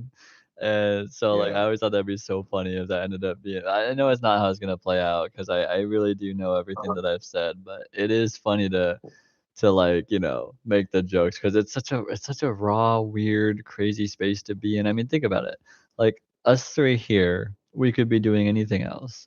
But we were sitting here on a live on YouTube at midnight, like all hanging out like a fam and just talking about how crazy everyone else is for not knowing that this is going on when it's crazy to even know it's going on. You gotta just like write all kinds of calculations all over your house, bro, in the room. Like In blood. stigmata. Yeah, like all bearded up and stuff, like all like dirty. I've got it. like that movie 23. Is that the movie? It's gonna be Is that it? XRP. It's gonna be XRP. I know it. It's just gotta be. It's gotta be. Kind of like Oh man. that. Oh, That's how my dude. wife sees me. You got like Okay. pictures of fuzzy and like, you know, crescent moons and I mean, calculate I like have your- a bunch of AI images of me and Jake Claver on my computer that make my wife question me. He's like, who's the new man crush? Yeah. I mean, Man, what can you do? you can't come back from that, bro. You Nope. compete against another woman, but not another man. I Like better that. be It's right. just- Let's put it this way. I better be you right. throw in the towel at that point. I I gotta let you go, baby. I just better be right about this whole XRP thing. And you know what's funny is like, so I've talked to my wife about it because, like, you know, she is like the ultimate like FUD troll about XRP, and she thinks that crypto is, you know, worthless and just like fake and stuff like that. And I've even shown her a couple of my videos where I really thought that it would like get through to her. And all she says at the end of it is like, "Oh, like you're really not showing me like any new information." I'm like, "Really? That fucking rant didn't hit at all with you? Like that didn't resonate at all." So it doesn't make it that far fetched. My own wife thinking that way. It doesn't make it that far fetched that the node network can't see it. Yeah, but I think would I- say they're different, man, because I mean that's all they do is crypto all day long, every day. You know, your wife isn't a believer; she's never been a believer, but they've been deep into this stuff for years. At least Dave has. Yeah, what about Mike? What about Mike? When did he get involved with Bitcoin and all that? I don't know. He's new to me, I should say, so I don't really know that much. But I mean, according to his own words, like he bought XRP back in the day when it was 30 cents and sold it at $2 back in 2025. And I'm like, well, you missed the top there, but okay, and good for you. At least you made some money. Yeah. Change your life for the better. Now buy some more, damn it. What the hell's wrong with you? Well, I You asked know? because I think I broke it down just in like my rambling. I broke it down with Dave. Like Dave might not hold XRP, bro. Like, I think Bitcoin's his thing. If he bought it at $40, he's a believer. He was able to see that vision of Bitcoin when a lot of people couldn't. If Mike's situation might be different, because I remember watching that live with you and him, Chris, and or with the Node Network, and you were just kind of shooting from the hip, bro, like an automatic. Like, you just kept going, and then Mike said, "Oh, I got some He just chores tapped to out. do. I got some things to do in the shed." You know what I mean? Like, and I was like, "Is this dude getting nervous? Is he like, I gotta shut this down? Like, just He waved a shut it white down, flag. shut it down." It just seemed as if he was like, it's going off script. I didn't think dude was gonna be talking like this. Well, Okay, let's that's the whole break. point. There was no Like, hey, script. It was it's conspiracy channel. He wouldn't even let it go. You know, he didn't want to hear him out. I Like think I don't know how much research he did on you, or if he watched your shit. Did he really look at your channel, where he was like, "Oh yeah, I'll just talk to this guy"? Maybe he misjudged you, PZ, just off your look. He misjudged me because I have far less subscribers than Mickle and Jake Claver. So I think that, because they thought that they could go toe to toe with Mickle and Jake Claver, because Mickle is a financial investor that works for Jake Claver, and Jake Claver represents Digital Ascension Group. Neither of them were going to come out of their professional, respectful shell and just like give it to them, basically like they want to. And so I think that they underestimated the fact that because I haven't had enough time to build that subscriber base, because I haven't been in the space for longer than a year or even a year yet, that they were thinking that like, oh, this is just a small channel. Yeah, I would assume that if I was going to go against a small channel with like 800 subscribers or less, I would probably stand a pretty good chance, having been in the crypto space for 10 years. And that's probably what they thought going into it. And then they learned real quick, like, oh, fuck, what the fuck did we unleash on our channel? What is this fucking monster who's done these fucking deep dives, who's asked all the right questions, who just has all the fucking answers, who knows what the fuck they're talking about? Like, we can't answer this with Canton number go up. Well, you started getting kind of ghetto, Chris. You were like, "They don't give a flying fuck. They don't give a flying fuck." And I was like, I don't think these guys talk like that.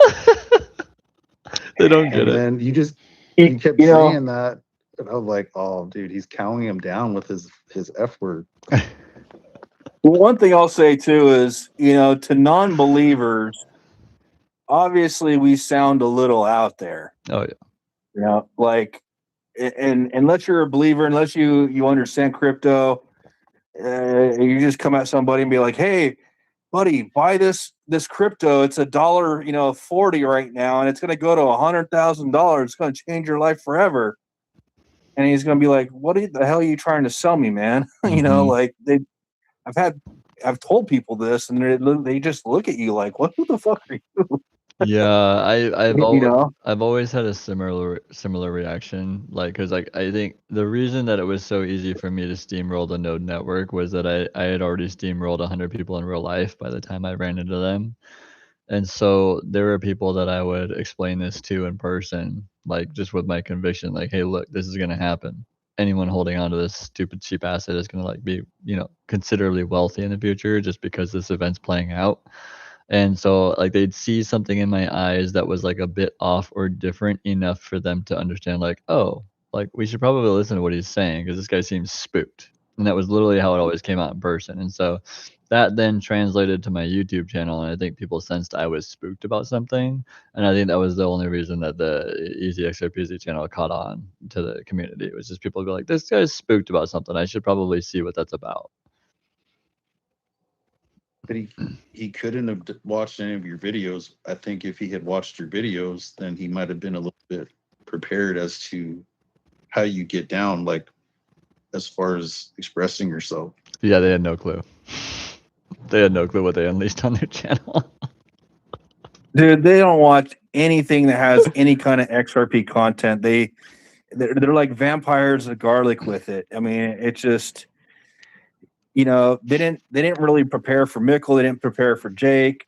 At Jake, they did a little bit better only because I was sitting there in the chat telling them, "Mike, fucking shut up, man. Let the man talk. We want to hear what he has to say. Quit talking over him." And I even told Dave that, and Dave says, "Oh yeah, I'll check him next time." I gotta read a couple of comments, you guys, because so Moggs in the live chat just said they released the robed monster. And they had no idea that was coming. And then Southern Charm actually said something pretty cool. He says, "Easy, that's what got my attention on you this week. Browsing channels, and you're one of two I came across that seems genuine. The rest are trying too hard to put on a show for an audience. You guys have just been real, and I appreciate that." I think the crypto community, and thank you for saying that, Southern Charm. We're grateful to have you in the family, but you know, the crypto community is burnt out. You know, the crypto community has been dragged to the mud. The crypto community has been lied to for years. And even if people like Crypto Sensei did it with good intentions, trying to let people know it's coming, they still, because they had to put on a show and try to make money off of it, try to live off of it, they kind of had to like put out this content that was not sincerely genuine, not because it's not true, but because the timing was off or because they're repetitive, repeating the same old, you know, mantra, the same old bullshit. So people got sick of that, I think. And so when I came around the corner, just this crazy ADHD deep dive guy in a robe that also speaks conspiracy language, like I think it was a breath of fresh air for a lot of crypto community, and that is the only reason our channel grew to what it did. But Yeah. did you guys? Oh, go ahead, money. No, go ahead. Go ahead, man. Did you guys ever watch any of what's his name, Lou, the dude who passed away? Lou's. If you haven't, you need to go check his shit out, man. How do you spell it? Something with Lou. I don't have the exact thing, but you'll find it. He's a Puerto something Rican Lewis. dude I from forget New his York. name. But I thought they took dude out. I found him after he had already passed away, but he was just spitting so much knowledge, and he just kind of had this real street New York approach. And you know, I got to stop talking shit about people like Dave. You know, like Dave is, I'm sure the known. I talked a bunch of shit about them, but like they're just people, you know. And one thing about Dave though is he kind of has this aristocratic tone in the way that he speaks. It's like this real fine. I don't know where it's from, but like, yes, we are talking about XRP and this and that, and I'm like, motherfucker, bro, like it's just us. You know what I mean? But like, you know what's funny? that's He what- only does that on the Node Network channel. When I was on their Sovereign and Chill channel or whatever it was, like there was none of that, which is what leads me to believe that that's a show. That's see that does not. It's not like I'm running around with rich people all the time, but the people that I've talked to that are like really wealthy, they just tell it like it is, man. Mm-hmm. They just tell it like it is. They talk, they're cursing all the time. They break things down in a simple fashion. It's not like they're. It almost seems the only people that really believe that need to hear things packaged in that way are people that look up to elitist people. Yeah.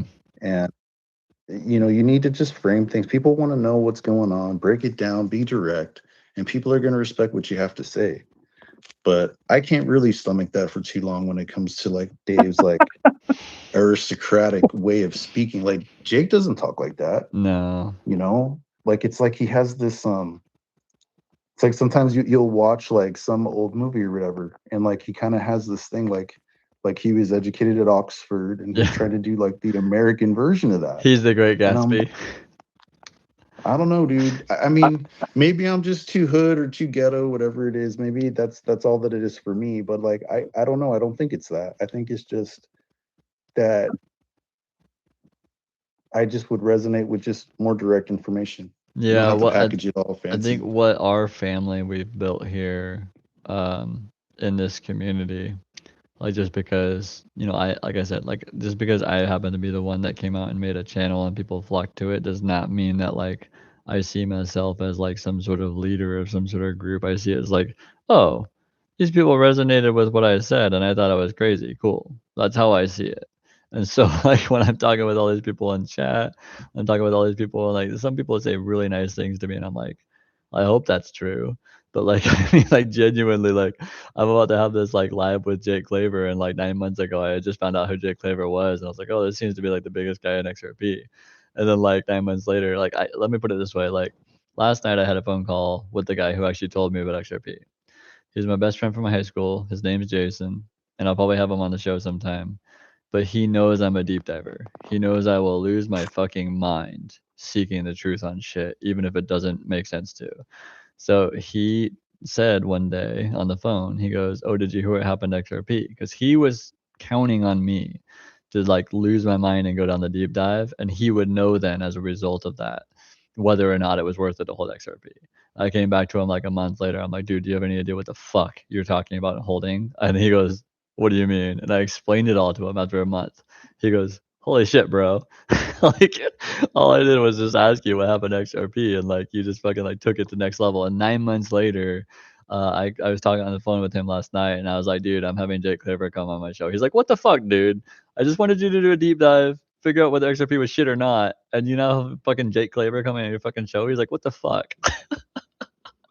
But that just shows the conviction. So like if you really believe your shit, if you're reaching out to Jake and setting stuff like this up, man, like that's awesome. It's awesome that they want to meet up and discuss this stuff with you. It's Yeah, crazy. it feels like an honor. Like, I mean, even talking with you guys here, I mean, like, I know Jake Claver's made a name for himself talking about stuff, but like, I mean, hanging out with you guys here feels like an honor. I mean, like, this is what it is like you're talking with future, XRP elites right now in this room, and there's 37 future XRP elites watching this YouTube live right now. So I've never looked at my channel as like, oh, there's only 7 people watching, or oh, there's only 6 comments. I've always been like, this is a movement. We are like a lot of us chosen for this movement to steward God's wealth, and I know the dramatic nature of that statement post price appreciation very soon, and I'm like, I look at it that way. So when I tell people like, don't say you have a small bag if you have 5,000 XRP, because that's a huge fucking bag of XRP in the future.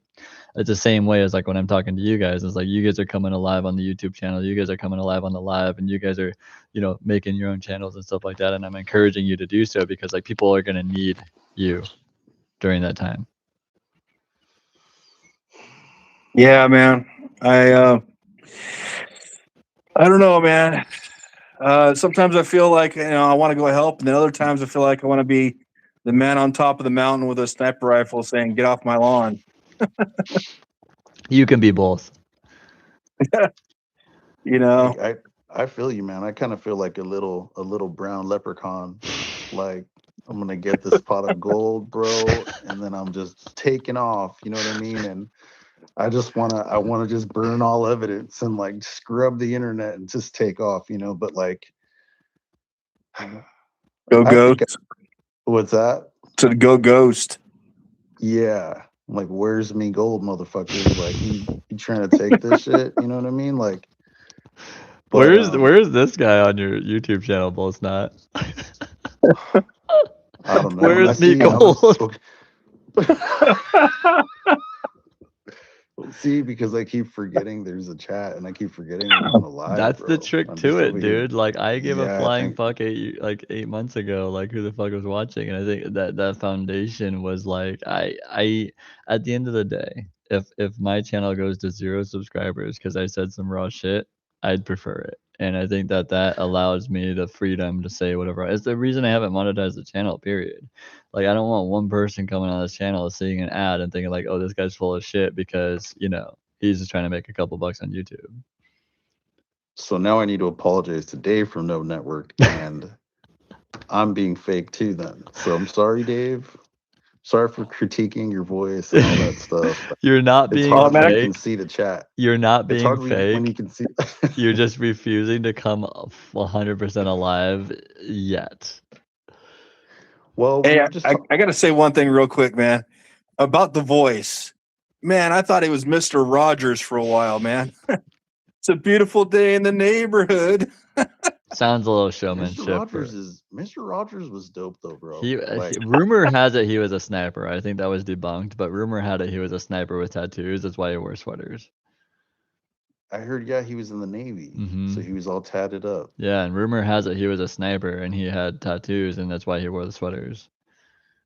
okay, well, check it out. Mr. Rogers was talking to children, man. We should go deep And on that, but like, that was a thing. So Mr. Rogers was a fucking certified badass. And a lot of the people that I've run into in my life, the older gents that have been certified badasses, they're super calm and chill and humble in person. You would never know that they like had a fucking huge sniper rifle and like they were just like, a lethal weapon. Like it just, like people you run into in life, you're just like, really, you? Like, you're so calm and humble and kind.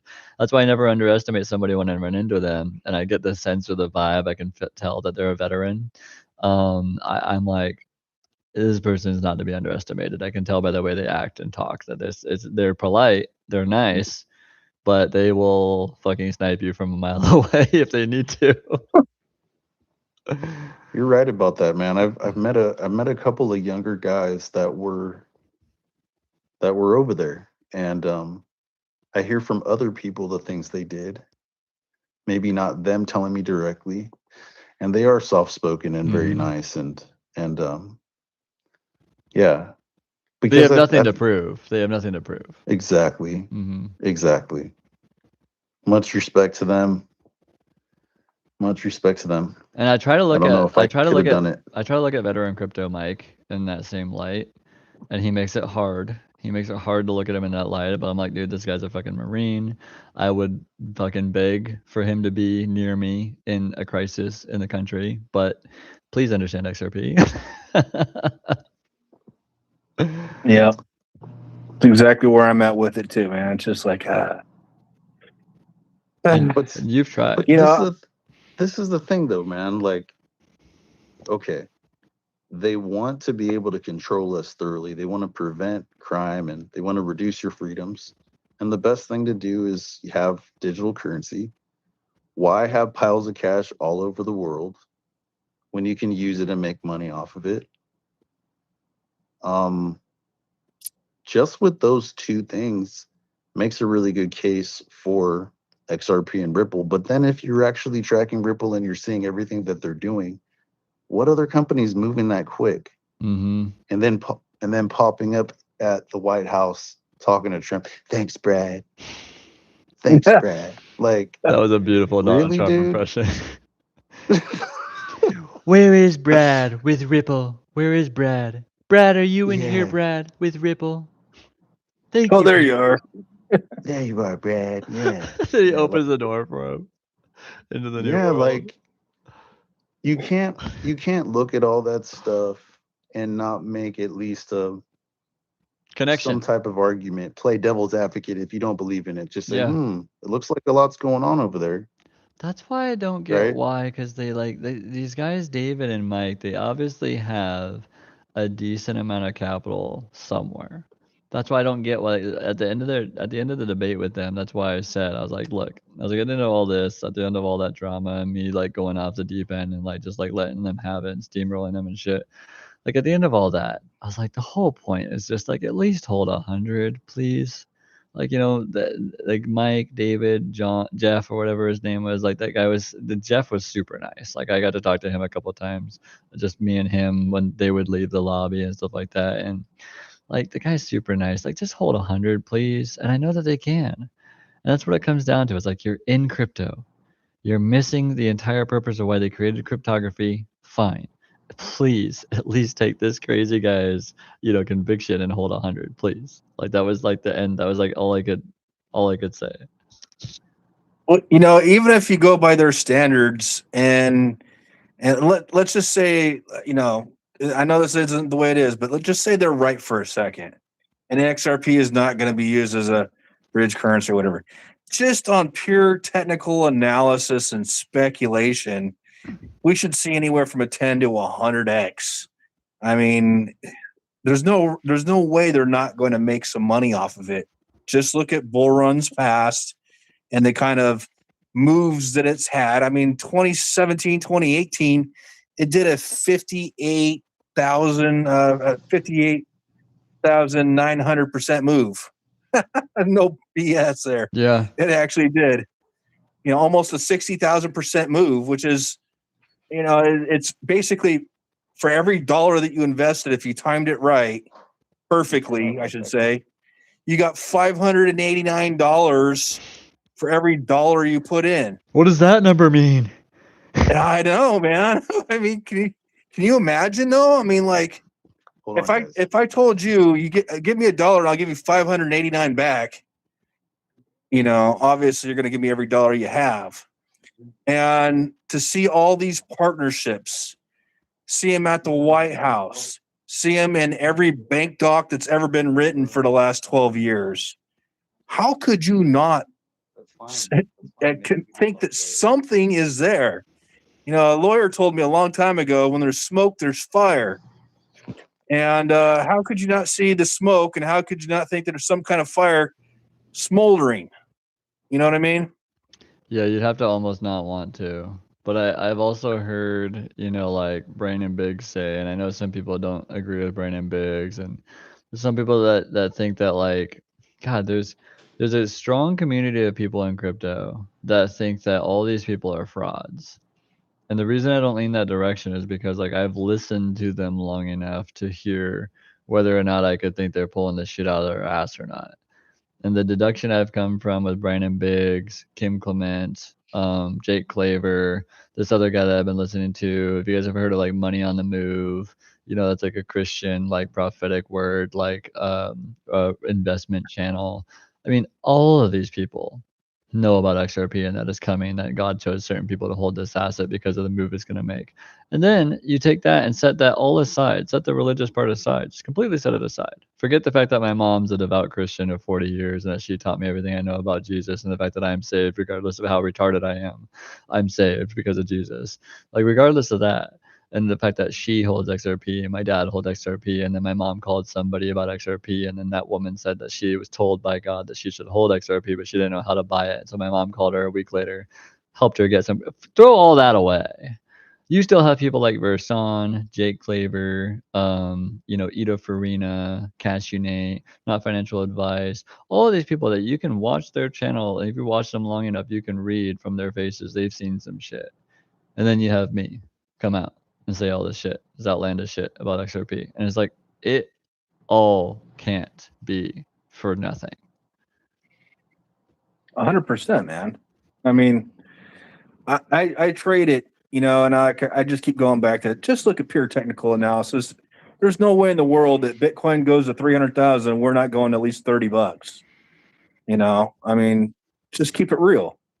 And if it goes from $1 to $30, you just made some money. Mm-hmm. So why are you worried about, you know, putting, you know, right now, what, $1,400 to get 1,000 XRP in, and then turn that into, you know, 30,000 or whatever, 35,000. I mean, you're not going to go wrong.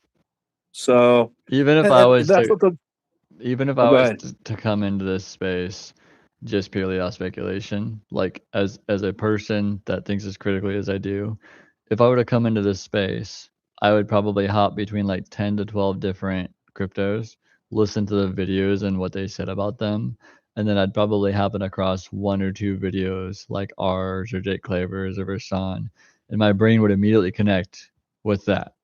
You know, like, had I not been told about XRP initially, I would have found it because my brain connects on this wavelength of things that are around and within the XRP community that are not in other cryptocurrencies. Like, when you listen to things about Canton, it's all technicalities.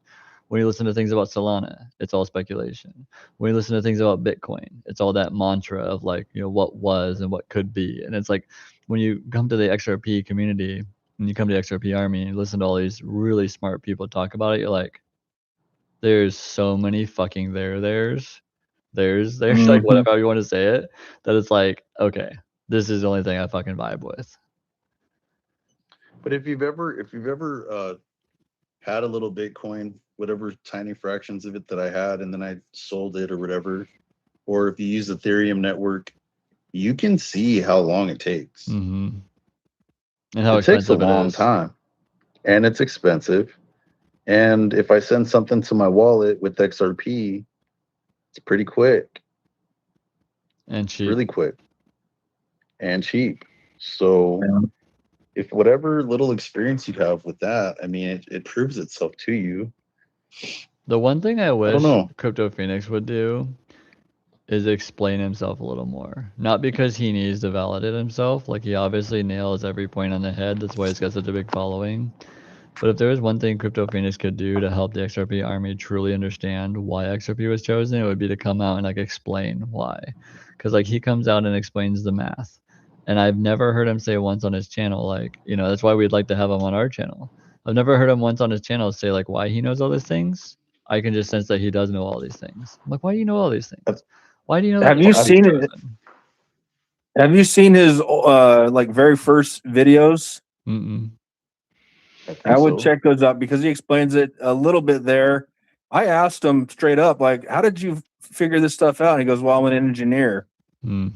And that's, you know, what I do. And I'm sure there's more to it than that. He just gave a real brief, you know, I'm an engineer. I'm like, dude, how'd you figure this out? Because like when I first heard it, I'm good at recognizing, you know, talent when I see it. And I was like, dude, you're a step above and beyond anything I've ever heard before. And you like, it's like clinically breaking it down like you're going to, you know, a science class in college or something. I don't know, man. It was a whole different thing from every other XRP influencer I've seen out there. And I was like, whoa, none of them have broken it down like this. And that's when it really just like took it to a whole nother level. Like I felt it in my gut, you know, XRP is going to be 589,000, but I didn't really have an explanation of why or how it was going to get there. And that's where Crypto Phoenix kicked in. And then I would say that XRP Labs even broke it down further in his foundations and his fundamental videos. So I highly recommend watching those. There's like 11 videos total. But I'd be willing to wager that and to bet on that Crypto Phoenix just happens to have the mind for that. Like he happens to have the mind to be able to receive and calculate and perceive all that and relay that, you know, in layman's terms almost, even though some of it goes over my head sometimes. Like, you know, I believe that he just has the mind for it. You know, there's nothing wrong with that. XRP Labs too. You know, Agoranath was on and he was just saying XRP Labs, 1000%. Like they just have the mind for it. You know, like my brain goes down on deep dive tangents as like to what the New World Order intends to do with this, and then his mind is just like, how the fuck is this gonna work and what's the math? I mean, literally, like that it could just be his yeah, mind, and he doesn't have any reason to explain himself. He just like The way he broke down how it has to be expensive so it can settle or settle large amounts of value. It has to be a certain size. The way he broke that down, I didn't understand before. So, and this just the large price. The large price like ropes people in. I think a lot of people don't even understand what he's talking about. And they're like, dude, it's got to be $45,000 to $75,000 minimum, because this guy said and that'll so. just yeah. Well, I mean, it'll bring you like, well, check it out, hopium. Mm-hmm. There's a lot of people who understand a fraction of it, or maybe they don't get everything. Yeah. So when you don't get everything, and then you hear someone breaking it down plus talking about price, you're going to get a lot of views anyway. Yeah. Because it's not as if everyone understands everything about this. I think that even people that hold, they might have pattern recognition and the ability to read between the lines to some degree, and they're like, that sounds right and that sounds right, that's enough for me to buy this. Mm-hmm. That's all what it comes know? down to at the end of the day. I mean, like I know that like it's kind of crazy because like there's been definitely I've seen comments on my channel where people were telling me like, hey PEEZY, don't worry about this, you know, just calm down, like, you know, just let the people that miss it and let the people that see it. I'm like, I don't see it that way. Like God works through people. If I still feel convicted to share this with people, if I still feel convicted to show this to people, what if there's like 7 more people that are really fucking important to God's kingdom that he was choosing me to tell? I want to be that. And so what it comes down to at the end of the day, and the reason I made my channel and kept building it, you know, I really could, you know, other than except, you know, wanting to keep the family together that we have right now and see how that plays out in the future, I could leave my YouTube channel right now and I would feel fulfilled. But the reason that I keep going, the reason I keep making these videos, and the reason that I keep inviting people like Jake Claver on is because it's like, What if there's 7 people out there where their life will be forever changed and they'll become like Solomon level stewards of God's kingdom wealth, and I was supposed to tell them? I don't want to. Yeah. I don't want to go to the gates of heaven and just say like I quit because who cares? Well, You're yeah. better. Go ahead. Go ahead. I was just gonna say, man. You know, I've often struggled with that myself. Like I keep telling people, even if they look at me like a deer in the headlights or like I'm crazy, but I keep mentioning to it. I won't beat them over the head with it. I won't, Bible thump them. I'll tell them about, briefly mention it. And if they ask questions, they ask questions. If they don't, then I move on. But a friend of mine who helped me get into XRP, he brought it up to me, and I kind of looked at him like, yeah, whatever. And then later on, I actually saw 24-hour crypto. Anyway, he was saying that my friend was saying, don't get the Jesus complex. Even Jesus couldn't save them all, So, but that doesn't mean that we can't go out there and do our best to help all that we can. And one other thing I wanted to add on real quick about Crypto Phoenix. I commented on his video today and said, well, how come if the government owns it, it doesn't become neutral anymore? And then he actually wrote like 3 paragraphs back to me. So then I responded back to him like, hey, man, you need to come say this on my boy Easy XRP PEEZY. I need to come on his show, man, and tell the world about this so that way more people can see you, man. So I'm trying to talk to him to get him on your show, brother. I've got to That'd say, be wild. like, and this is just me theorizing because I've seen God work in mysterious ways in my life before. I can't help but think, because I've said on my channel like several times, I am not a massive whale in XRP. I'm probably like a shark. But what it comes down to is like what I feel like God showed me this knowing how I work, knowing how my brain works, and knowing how much I see value in other people, and how much I want to be a peacekeeper, and how much I want to keep people together, and same team, this kind of shit. I was like, what if God put me here just for the final finish line, to really just share this message and to connect a few key players so that a few more people see it? I was like, I'd be cool with that. Yeah. Well, as the saying goes, if you can help one, you've done your duty. You know what I mean? I believe that No, 100% too. You're a likable dude, man. I think your ability to connect with lots of different types of people is evident here. And for sure, I think you're being used. If people can get your message and throw some shekels at it, like, why not? I love that you coined that, man. Your shekels. That kills me every time. I've been saying that for a long time. Because bro, it's a shekels. raw understanding of currency. It's like whether it's clams, whether it's silver, whether it's Roman bullion, it's like shekels, and it gets your brain in the right spot of like, hey, this is all just a fucking exchange of value. And at the end of the day, who benefits the most from changing how we exchange value? The one world order, new world order elitists, the trillionaires, the ones that want more power and control over everything, and the ones that have always intended to digitize and give us a social credit score. I mean, it all comes back down to like that stuff that just regurgitates out of my mouth after I hear that type of stuff. Well, that's the thing, man. We risk our lives, for these jobs, and they're giving us this paper that's just, they print it like nothing every day, and they tell us it's money, but it's not. It doesn't mean anything. I blew my mind kind of like a few years ago when it came to that realization, because like we all know that. But I'm like, if no one were to tell you that this piece of paper were worth anything, it wouldn't be. Exactly. That's weird. It's not backed by anything but a promise that everyone's going to use it, and that if you don't use it, we're going to blow you up. You know? And the funny thing And is I'm not, like on that mindset, like if somebody believes that the paper money is worth stuff, like the $20 bill is worth something, but they don't think XRP can be worth something. yes, that's another thing too. It's like you can't. It's an illusion. Yeah. You can't do the mental gymnastics for this, but you don't think it can be repeated. Yep. People are just so sheeple.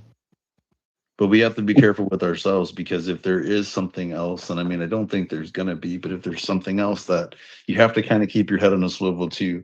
the next thing, post price appreciation as to how they're going to integrate this or what else you can get involved in, I think. It's part of the reason I think this channel was so important to be built. Because post price appreciation, I think there's even more conversations to be had. And I think we'll have those conversations. For sure. For sure. 100, man. What are the comments saying? What are the people? What are the So people we've got on right Southern now? Charm, who's actually a badass. We have a Goranath in the chat too, which is Bart, which is that amazing fucking guy from New Zealand that's done deep dives as well, like myself. So Bart's on, Victor Harper's on, but Southern Charm is new to the channel. They've been here for a couple lives, I guess. And they said Solana is involved in the big prophecy, but it's just one of the 5 pillars. Yeah. So there's like 5 assets that God has chosen people to hold, including I think physical silver, and there's going to be a move with the Iraqi dinar that gets repriced, and so there's several moves. Now I listened to that Brandon Biggs episode, and I felt in my spirit convicted that I was like, I'm only here to hold XRP. I know that there's other assets. I know there's other things. There's other plays. I was like, I'm an XRP holder. And so I was like totally fine missing out on the other 4. And so I think that there's, some people are going to hold 5, some people are going to hold 3, some people are just going to hold 1. But we're all chosen for 1 or 2 or 3. And they're talking about, Victor Harper says banks never be used, Bitcoin. And Southern Charm says a couple of things. They said, there is easy. The Lord began moving so big, working on me last year in ways I never dreamed of.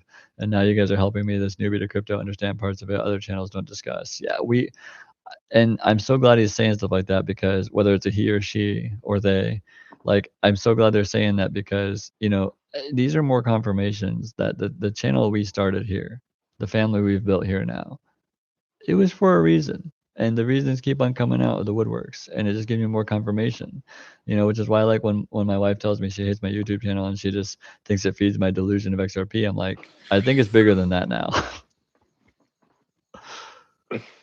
That's the thing, man. I don't feel people don't listen to me about XRP. I've told a couple buddies that are involved in finance, they'd rather invest in anything else, And I think it's just because it's coming from me. Like, oh, this is the guy who burns himself every day welding or whatever. Like, how is he gonna tell me about crypto? Like, he doesn't know anything about that. So I feel like I'm kind of silenced. Like, I don't think that my opinion is really respected because it's coming from me. But I think oftentimes, like with our wives, it's like what does he know? Mm-hmm. This What guy does who he turns know? into a little bitch when he gets the cold is gonna tell me about the future of finance. Yeah. And For you know, sure, Hey, man. Southern Charm's and Southern Belle, man. Just so you know. Southern Charms is Southern Belle. Yeah. Oh, it's a woman.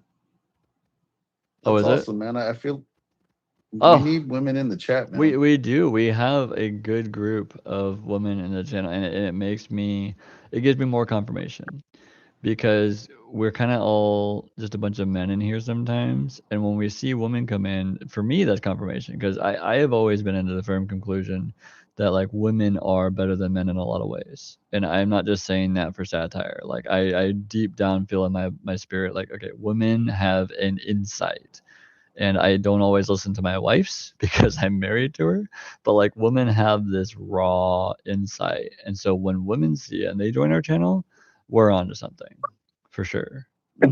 They see our blind spots and they see our bullshit. So Mm-hmm. they can see right through us, man. My wife can't too. Mm-hmm. Oh, You look, know? so she says, I can hang with the chicks or the dudes, 15 years Army wife, and I'm an ER nurse, so she's got thick skin. She's seen some Oh my shit, which is God. why crypto's easy for her. Southern Salute Charm. Southern Charm. Good to have you, Southern Charm. Welcome to the family. This is a lifelong journey that you've just been initiated in, and I'm sorry. She's seen it all. Yeah.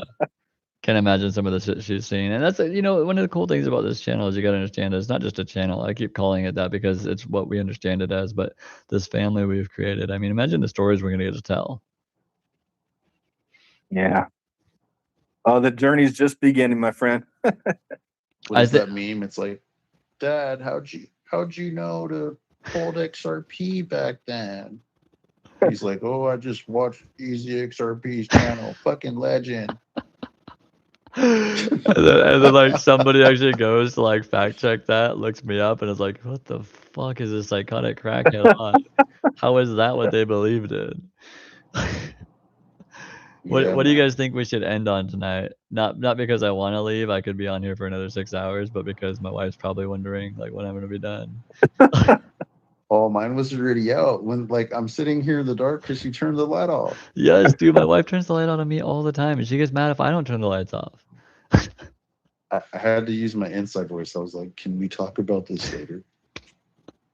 Dude, Can I we don't know talk if you about guys have this ever later? heard I me pull them or seen on me. the live. I don't know if you guys have ever seen me disappear or like go quiet. I'm usually talking to the boss. That's what I figured, man. When I get off here, I'm gonna go yell like, "Hey, you embarrassed me in front of all." These people respect me. They hear me. Yeah, I've made this fake image online that I'm like, this manly man. You're over here just. I'll be the first one to say none of us are as manly as we think we are, and we all deserve the opportunity to be weak sometimes. For sure, man. I'm just I'm sure anybody can tell I'm just a regular dude, and I felt like I had to talk to some people about this because I just felt like, man, it would suck for people to miss out. I don't want to see people in a bad spot, You know what would be cool though is knowing that like, the three of us sitting here, and really the original intent of this was just to test out StreamYard and make sure it works, and then like the three of us sitting here, what if that helped like three other people get it and have life-changing wealth and change hundreds and thousands of lives because they were good stewards? I mean, we'll get to know that when we get to the pearly gates. I think you should totally reach out to some more people in the chat, man. And what would kind of help the family environment is that more people got to see each other and like speak their piece and what resonated with them. Yeah, it's And not then just one crazy guy on the internet. yeah, but like just in your chat, as far as all these people who are just loyal and subscribers and who have something to say, man, I think that you'd have a dozen people at least that want to say something with you. Yeah, and we have the Discord that I can stream, and now we have StreamYard. So as my dumbass figures out more internet stuff, I can have more power to put more people on. Yeah, yeah. I'm so Even like embarrassed Spooky sometimes. G's, bro. Oh yeah, dude, we gotta get Spooky on. Apparently gotta- he's 6'4". I was like, what? Oh, Spooky's? I heard you talking. Spooky's tall, huh? I was like, what? I was like, how is Spooky literally Chewbacca? Like, what the fuck, man? I mean, like, dude. I'm over here like Yeah. C-3PO. Spooky's really young too, right? Spooky's like in 24. his early 20s. Yeah. 24. See, that's solid for him to be able to see it. I know, and like he had the wisdom and the insight to just go against all odds, move into his parents' house so he could stack XRP, and I'm like, bro, that's gonna be like a generational wealth move, and you feel kind of silly about it now, but like, dude, do you have any idea how powerful that move was? For sure. Like, he gives himself shit For about sure. it. I'm like, dude, that was the correct choice in any way, shape, or form, any parallel universe, that would have been the correct choice. I told him one time, I'm like, man, you're not alone. There's a lot of people. There's a lot of young people who are living with their parents. Things are hard. I said, if you're helping your parents out and you're contributing to the household and you guys are working together, I think there's no shame in that. I think Americans need to do that more, and we're being forced to do it more and more. I think people are just combining households to get by, but other cultures do that all the time, and they progress a lot faster in life by pulling the resources together. I saw that comment when you sent it to him, and I was like, "Amen, dude," because we are in a whatever it takes type of society now. For sure, Americans are very used to like, this is mine, this is my space, and I'm comfortable with like, leave my house. You're 18, get out of here. But that's not really, that's not it's not the best type of environment, man. If you zoom I think out, it makes sense to have options for both.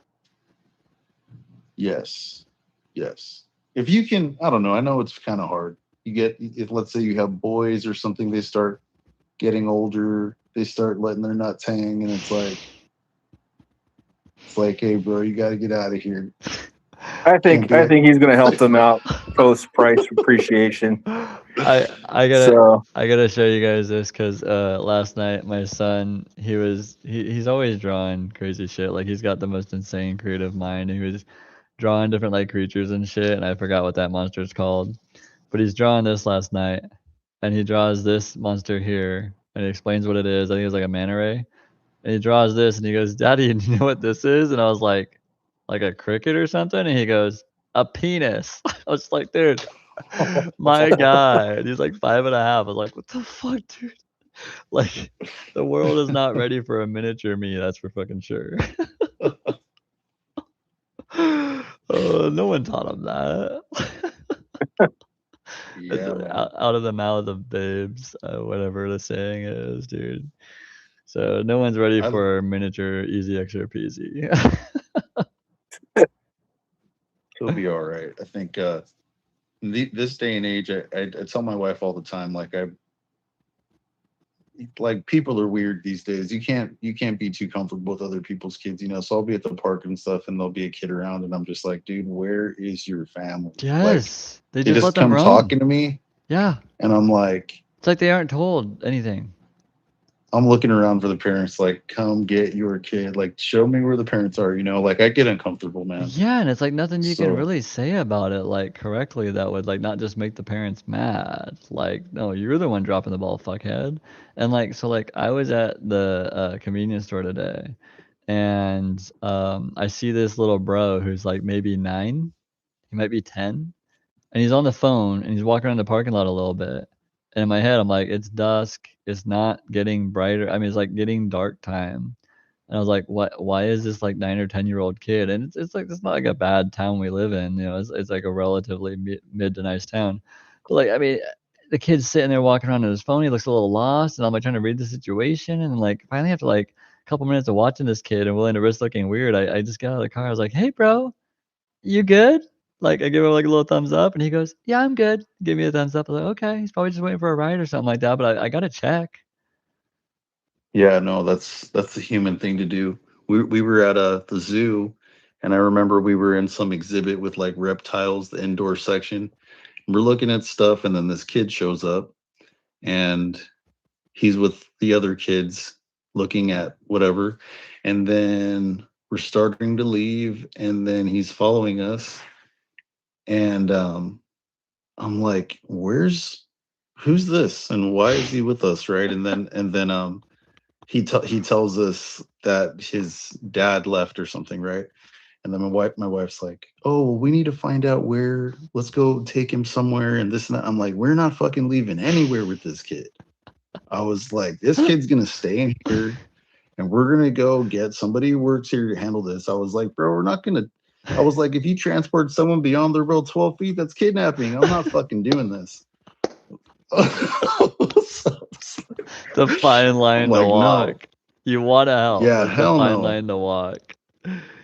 It ain't happening, bro. I'm not even getting caught up on anything like that, like at all. Yeah, I gotta say this, like, so I'm gonna hop off here with you guys, but I wanted to say this, and I want you two to like say like, you know, any final thoughts that you guys might have, like no pressure. But I remember when I started this channel and when I did my first live, I realized because I was looking through my lives like yesterday, I was like, my first live was 2 months ago.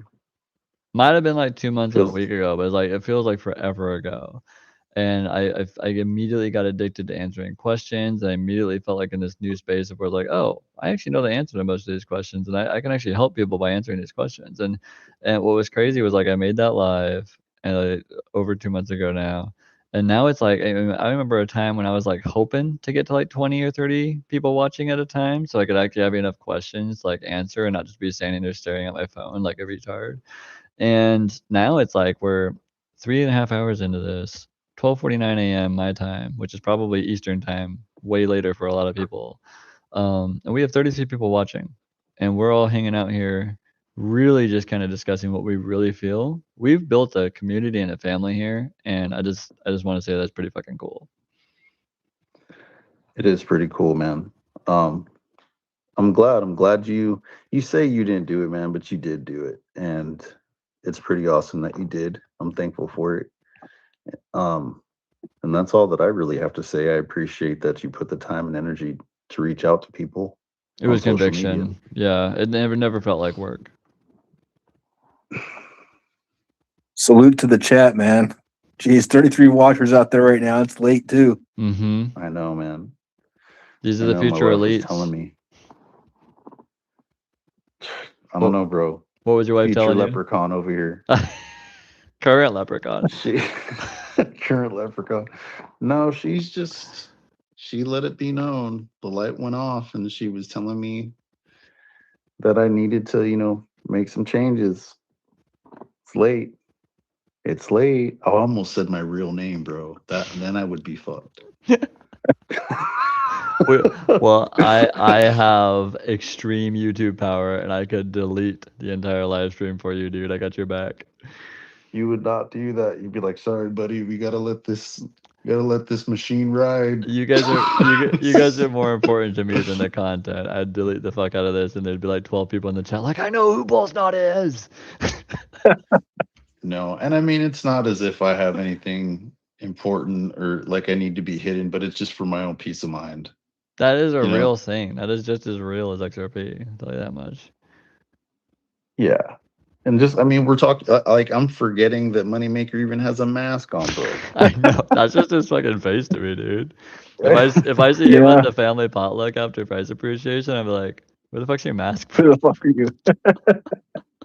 He's gonna be like Wilson on what was that show back in the day, man? Tim the Toolman Taylor. Yeah, he's always behind the fence. Like, yeah, giving he's that behind the wisdom. fence all the time. Tim the Toolman. Tim the Toolman would come in and fuck up the wisdom he just got told and just say it all wrong. Man, hey, Wilson was the shit, bro. He was, dude. He knew some shit. That wisdom was pretty awesome. Yeah. Well, I think we should hop off just so that, like, our wives don't hate us. But this has been like an amazing live. And honestly, the past 2 or 3 lives, I had kind of thought in my head, I was like, it's not that I wasn't trying during those lives, but I was just kind of like hanging out, not caring. I was like, I'm gonna care on this live because I got Jay Claver coming on in a couple of days. And it's not that I do anything different other than just like trying to be present with the channel and the community and the chat. And for the past couple of lives, I was just kind of like out of it doing my own thing, and that's fine sometimes, I think. But I think it's important to connect with the channel, connect with the chats, and let people know that we actually fucking care. Yeah, absolutely. I would say I think Bullsnot was onto it something earlier. Invite more people from the chat. Have a one-on-one with them, hear what their stories are, how they came across this.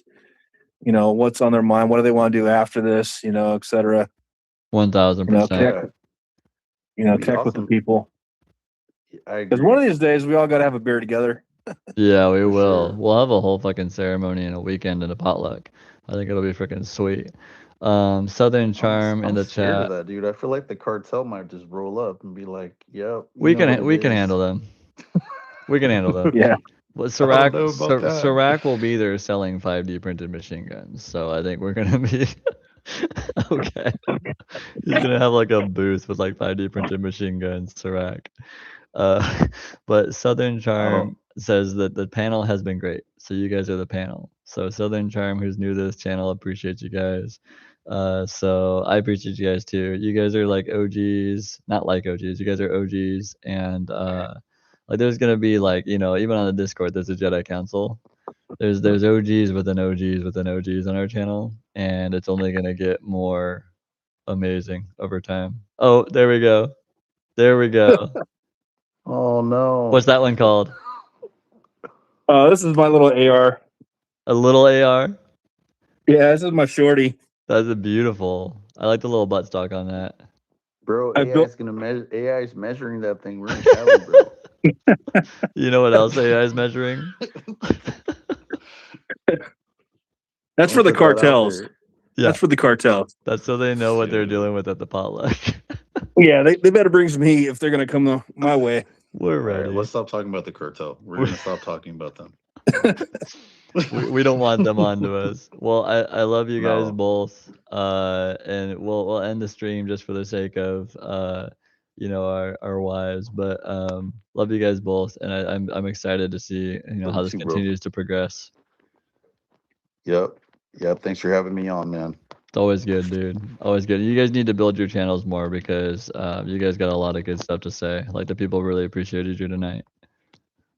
I think it's only going to be cool if I got like a couple other people on there. Like I'm like Dave, man. I got like a fake, like my voice changes and everything. At least right now I'm relaxed, but talking about myself to the camera, it's just not working out.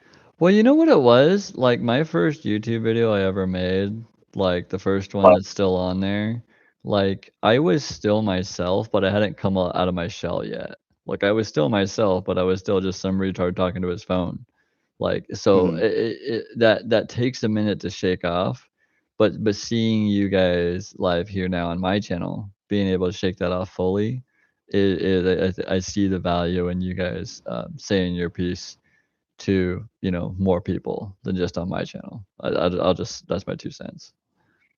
I get that. Thank you. I mean, we'll see where it goes. No pressure on my end. It's like I don't know, man. I'm happy that you're reaching a lot of people. Like I've always been the type of person who's like likes to see other people shine. I'm definitely not the kind of person who, I don't know. I don't think I need it, bro. I've enjoyed it a lot, You know? and you do want to feel convicted to make your videos if that is what you intend to do. I do have to say that Agoranath, who is also Bart, who was on my YouTube live a few lives ago, he's an awesome guy with the accent. He says we'll be there, snotballs 100%. Snot balls? What's snot balls? Is that me? I think you're both snot. So I think He's like we'll be there, snotballs 100%. snot balls. He's got your Bull back, sn- man. Thank you, buddy. Thank you. And I might have to switch it to snot balls now. You might have to, dude. I've already edited like 10 people's nicknames in the Discord, and it's only gonna get worse. Yeah. Now he's dying laughing in the emojis.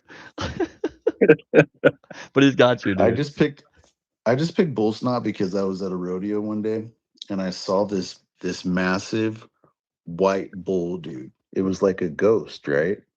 And this guy was riding the bull, and this thing just looked like a demon, bro. And its horns were not cut. And it just went into this death spiral, right? Like it just started to spin and spin and spin with this rider on it. And he just had these like 2 foot long strings of snot just flying out. And I remember it was like bull snot sounds gross and like honestly kind of weird, but at the same time, when I saw this image in the rodeo, I was like, bro, that's probably one of the most amazing things I've ever seen, Yeah. dude. It looked sounds crazy. spiritual, yeah. It looked like something else. It didn't look like a regular bull. So I Yeah. remember that moment, and it just kind of I don't know, it stuck with me. So I just called the channel Bull Snot. And it's funny because like there's something there that is like really massive and almost spiritual to you, comes out to everyone else. It's kind of like funny in a way, but it's just a translation, Yeah, it was crazy. It was wild, man. I've had moments like that in But my life too. Yeah, things you can it's only not feel. an animal to play with. Oh fuck, dude, no. Yeah, just like I've tried to warn people, like XRP is not an animal to be played with. This is a financial weapon against us. You best hold some to defend yourself against it. Absolutely. We just keep making this thing longer by talking about. Dude, it's because all we want to do is fucking go sip whiskeys for 9 hours at a fucking spa. That's all we want to fucking do. That's why we don't leave. I know the joy being had here, just men talking, is just infuriating our wives. Though they're like sitting there like, how is he having joy? Have you ever Without watched me? Have you ever watched Billy Gardell? No. If I can find that real quick, it'll be the best thing to end on. I might not be able to find the exact one. Billy Gardell, men relaxing. It might come up. Okay. Medication, data of the year. Oh, there's the full show. I'm sorry. Give me 1 second. Because if it's exactly what you just said. They cannot stand us just resting. They hear us resting and they get pissed. Oh my gosh. Okay, I might not be. What I'll do is I'll look it up, and then when I find it, we'll play it on the next one, because you just nailed it on the head right there. Like, they hear us sit down and relax, and they're like, I can tell he is relaxing, and I don't like it. Why is he laughing? Why are they laughing like that? Oh, who? Oh no, I'm just doing like a random Oh, wife us. impression. Yes. Like, yeah, if they Yeah. hear their husband, significant other, whatever, chuckling or whatever, I think sometimes it could be annoying to them. Even though I do value, I don't want to be that guy who's just over here talking crap about women at all. No, it can be But it's yeah, man. I mean, there's sure. there's not just one side to this. This is a real thing. No. No. Nah, like Southern Charm said, it's boys' time and it's good for the soul, man. It is. You know, That's true. You Yeah. need to have Southern Charm on the show then. I think she'd be awesome on the show, man. Yeah, I think so, too. Southern Charm, you are invited onto a live. And some people take a while to get like comfortable, like actually coming onto a live.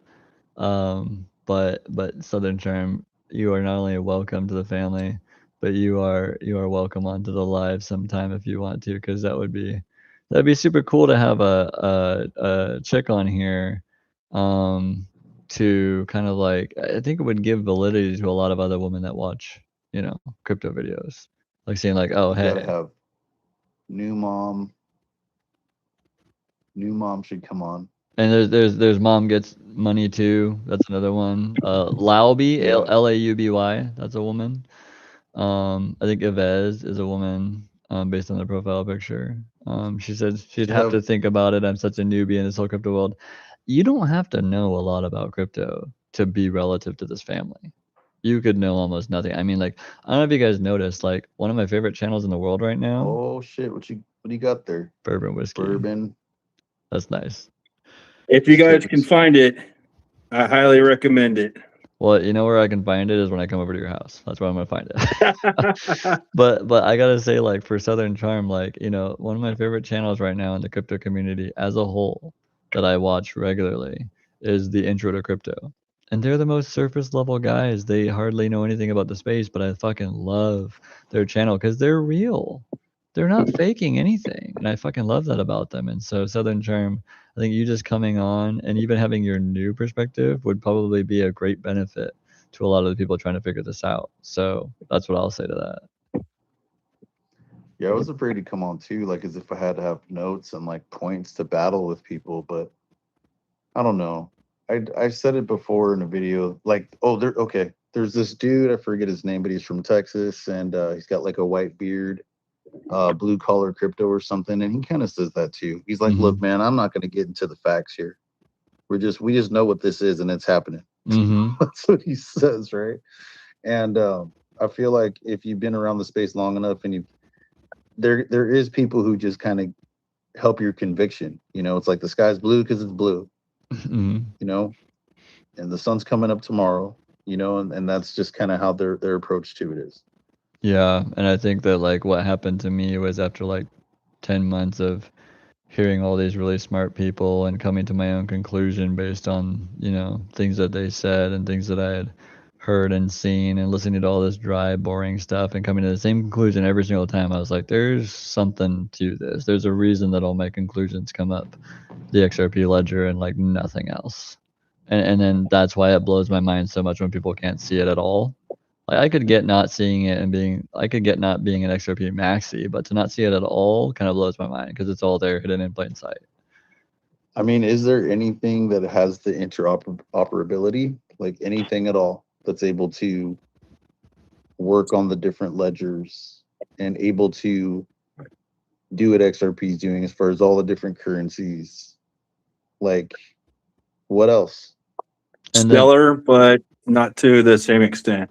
Yeah, and then you can take it from that same perspective and connect that dot, which is what a lot of my research was doing over 10 months, was just connecting dots. That you take that thing you just said and connect it with the fact that BlackRock and Larry Fink want to tokenize the entire world and want it across one ledger. And then you take the third dot where Jake Claver says they want to use one ledger so they can see and track everything and have interoperability. Like, there's it creates a full picture, and then it becomes impossible to not see. Dude, okay, you will not believe this. YouTube Studio just asked me, "Are you still there?" Because we've been here so long. I did too. I got that as well, man. It says stay in studio or leave the studio. Well, I'll click stay in studio, but what I'm gonna do is I'm gonna click that. The button's not even working. It's gonna time us out. But what I'll say is I love you guys. We've obviously said our piece tonight. I can't wait to have Southern Charm on. YouTube is not letting me click stay in the studio, so YouTube wants us to leave. Dang. So they're like, You don't have to go home, but you got to get the hell out of here. yeah, they're like, final call. People just aren't on YouTube anymore. It's not worth us running these hot servers, and you guys are all crypto nerds. I know. All right, well, love All you right, guys. guys. It was You great too, man. hanging. And Southern Charm, we gotta have you on sometime because even being new to this space, that's actually beneficial sometimes because people will get to learn they're not crazy and that you see something. So awesome, guys. We'll see you next time. All right. Easy, bull, crowd. Yes, sir. I'm just gonna call you Ghost Rider, bro. It works. All right. All right, guys. Later. Snot balls. Later. Take care, guys. All right, guys.